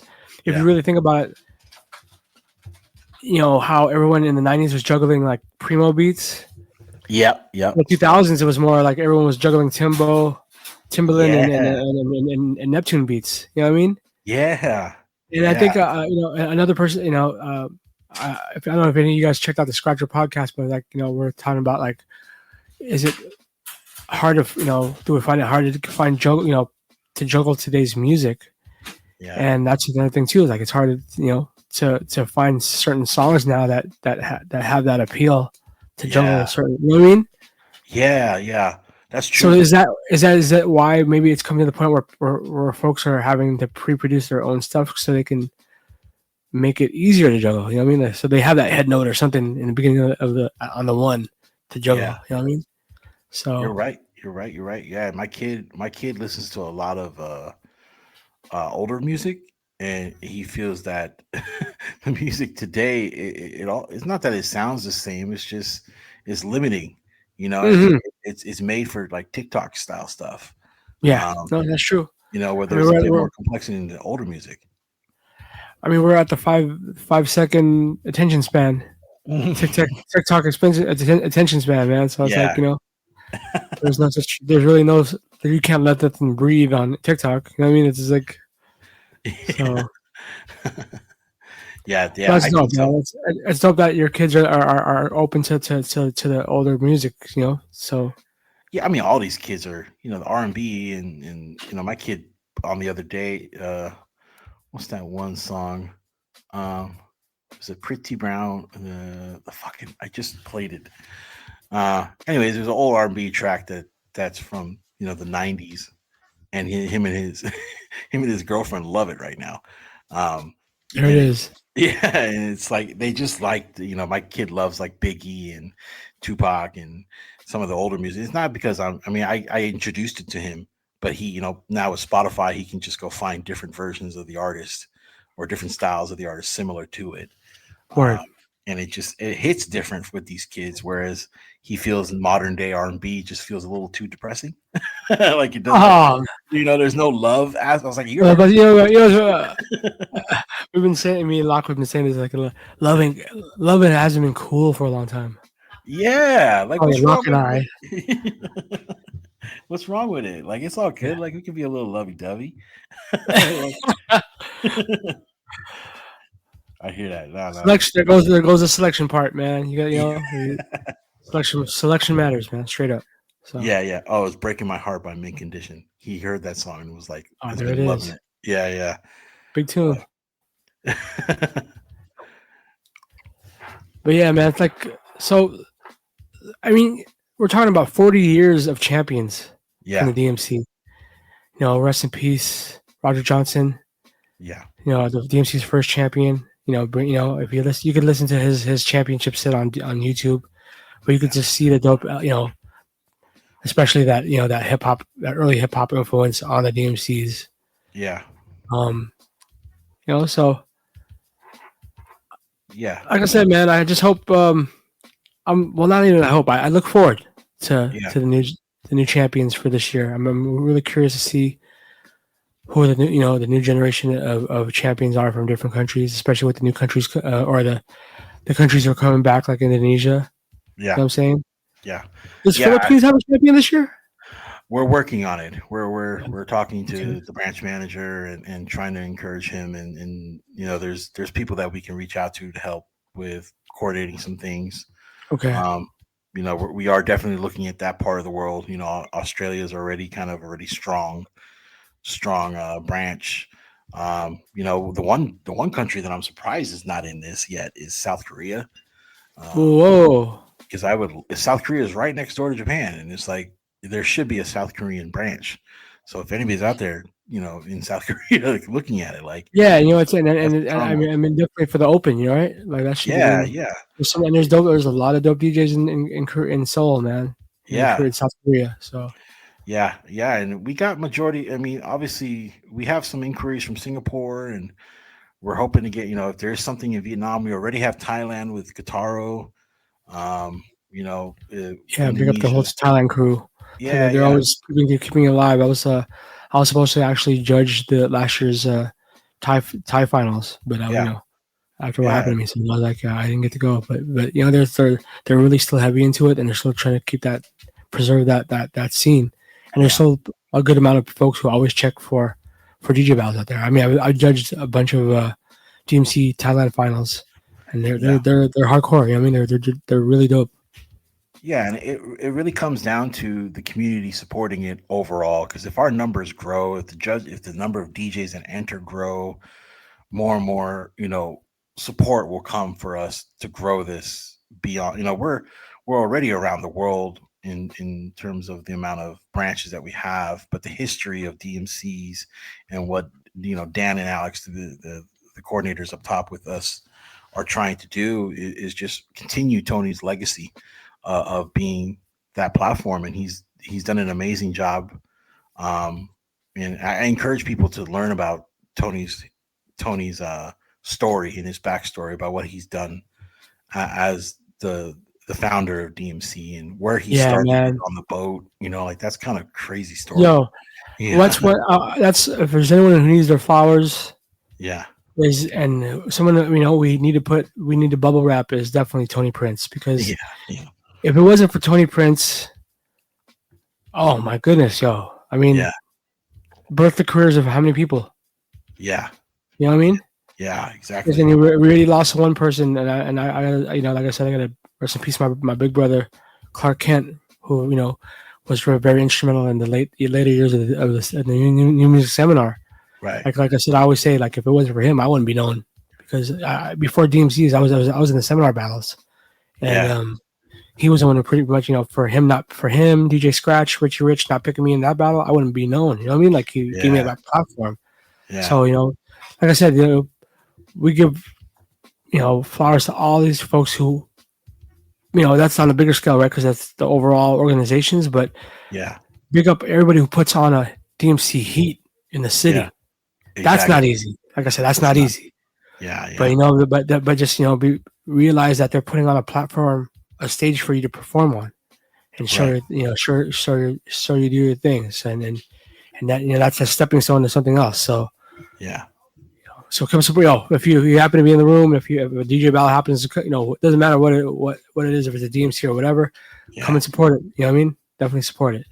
Yeah, yeah, and stuff like what you're doing here and the platforms that are out there, it's good that it's supported all around the world. Just because Yeah, the more absolutely. attention it give it, the further we can kind of go along with it. So if Right. anybody's in this, is definitely this is the year to kind of be in Tokyo and Yeah.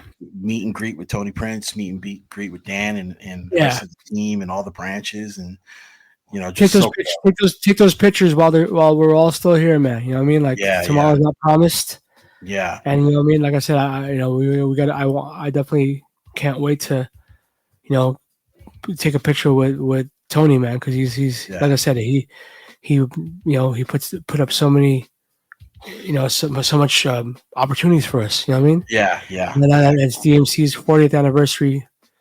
Like I said, man, this is if you have ever if you've been putting off going to Japan, this is definitely the year to go.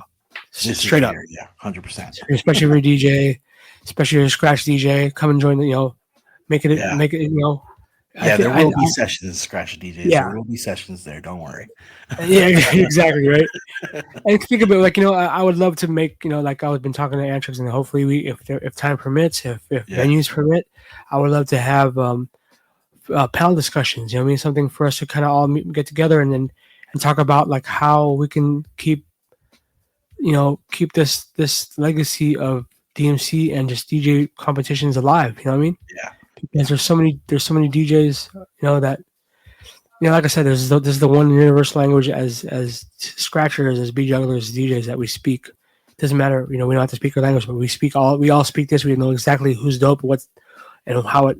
We share this information together. You know what I'm saying? So Yeah, come we'll through figure that and out. join us.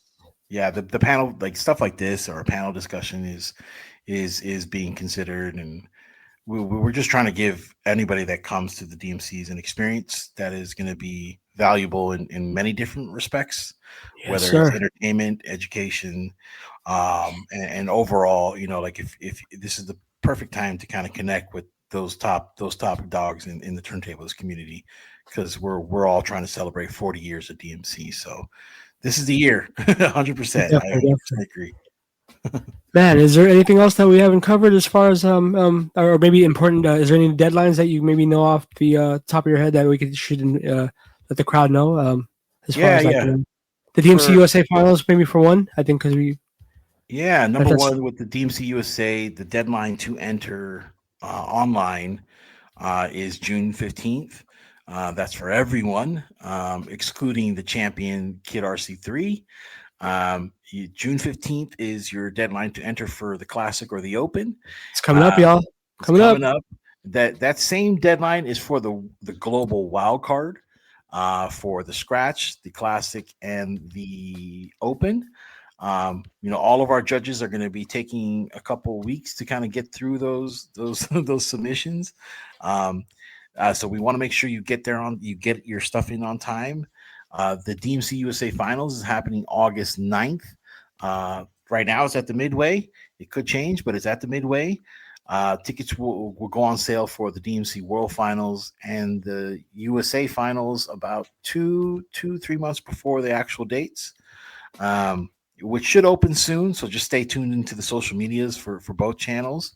If you're looking to support or help with the USA Finals, you can always reach out to me through the Instagram at DMC USA Official or DMC DJ Champs.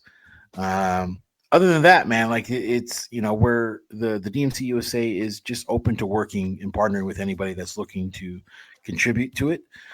It is me and a couple other people like yourself, Short, and my homie Slop, and Big up whoever else slop.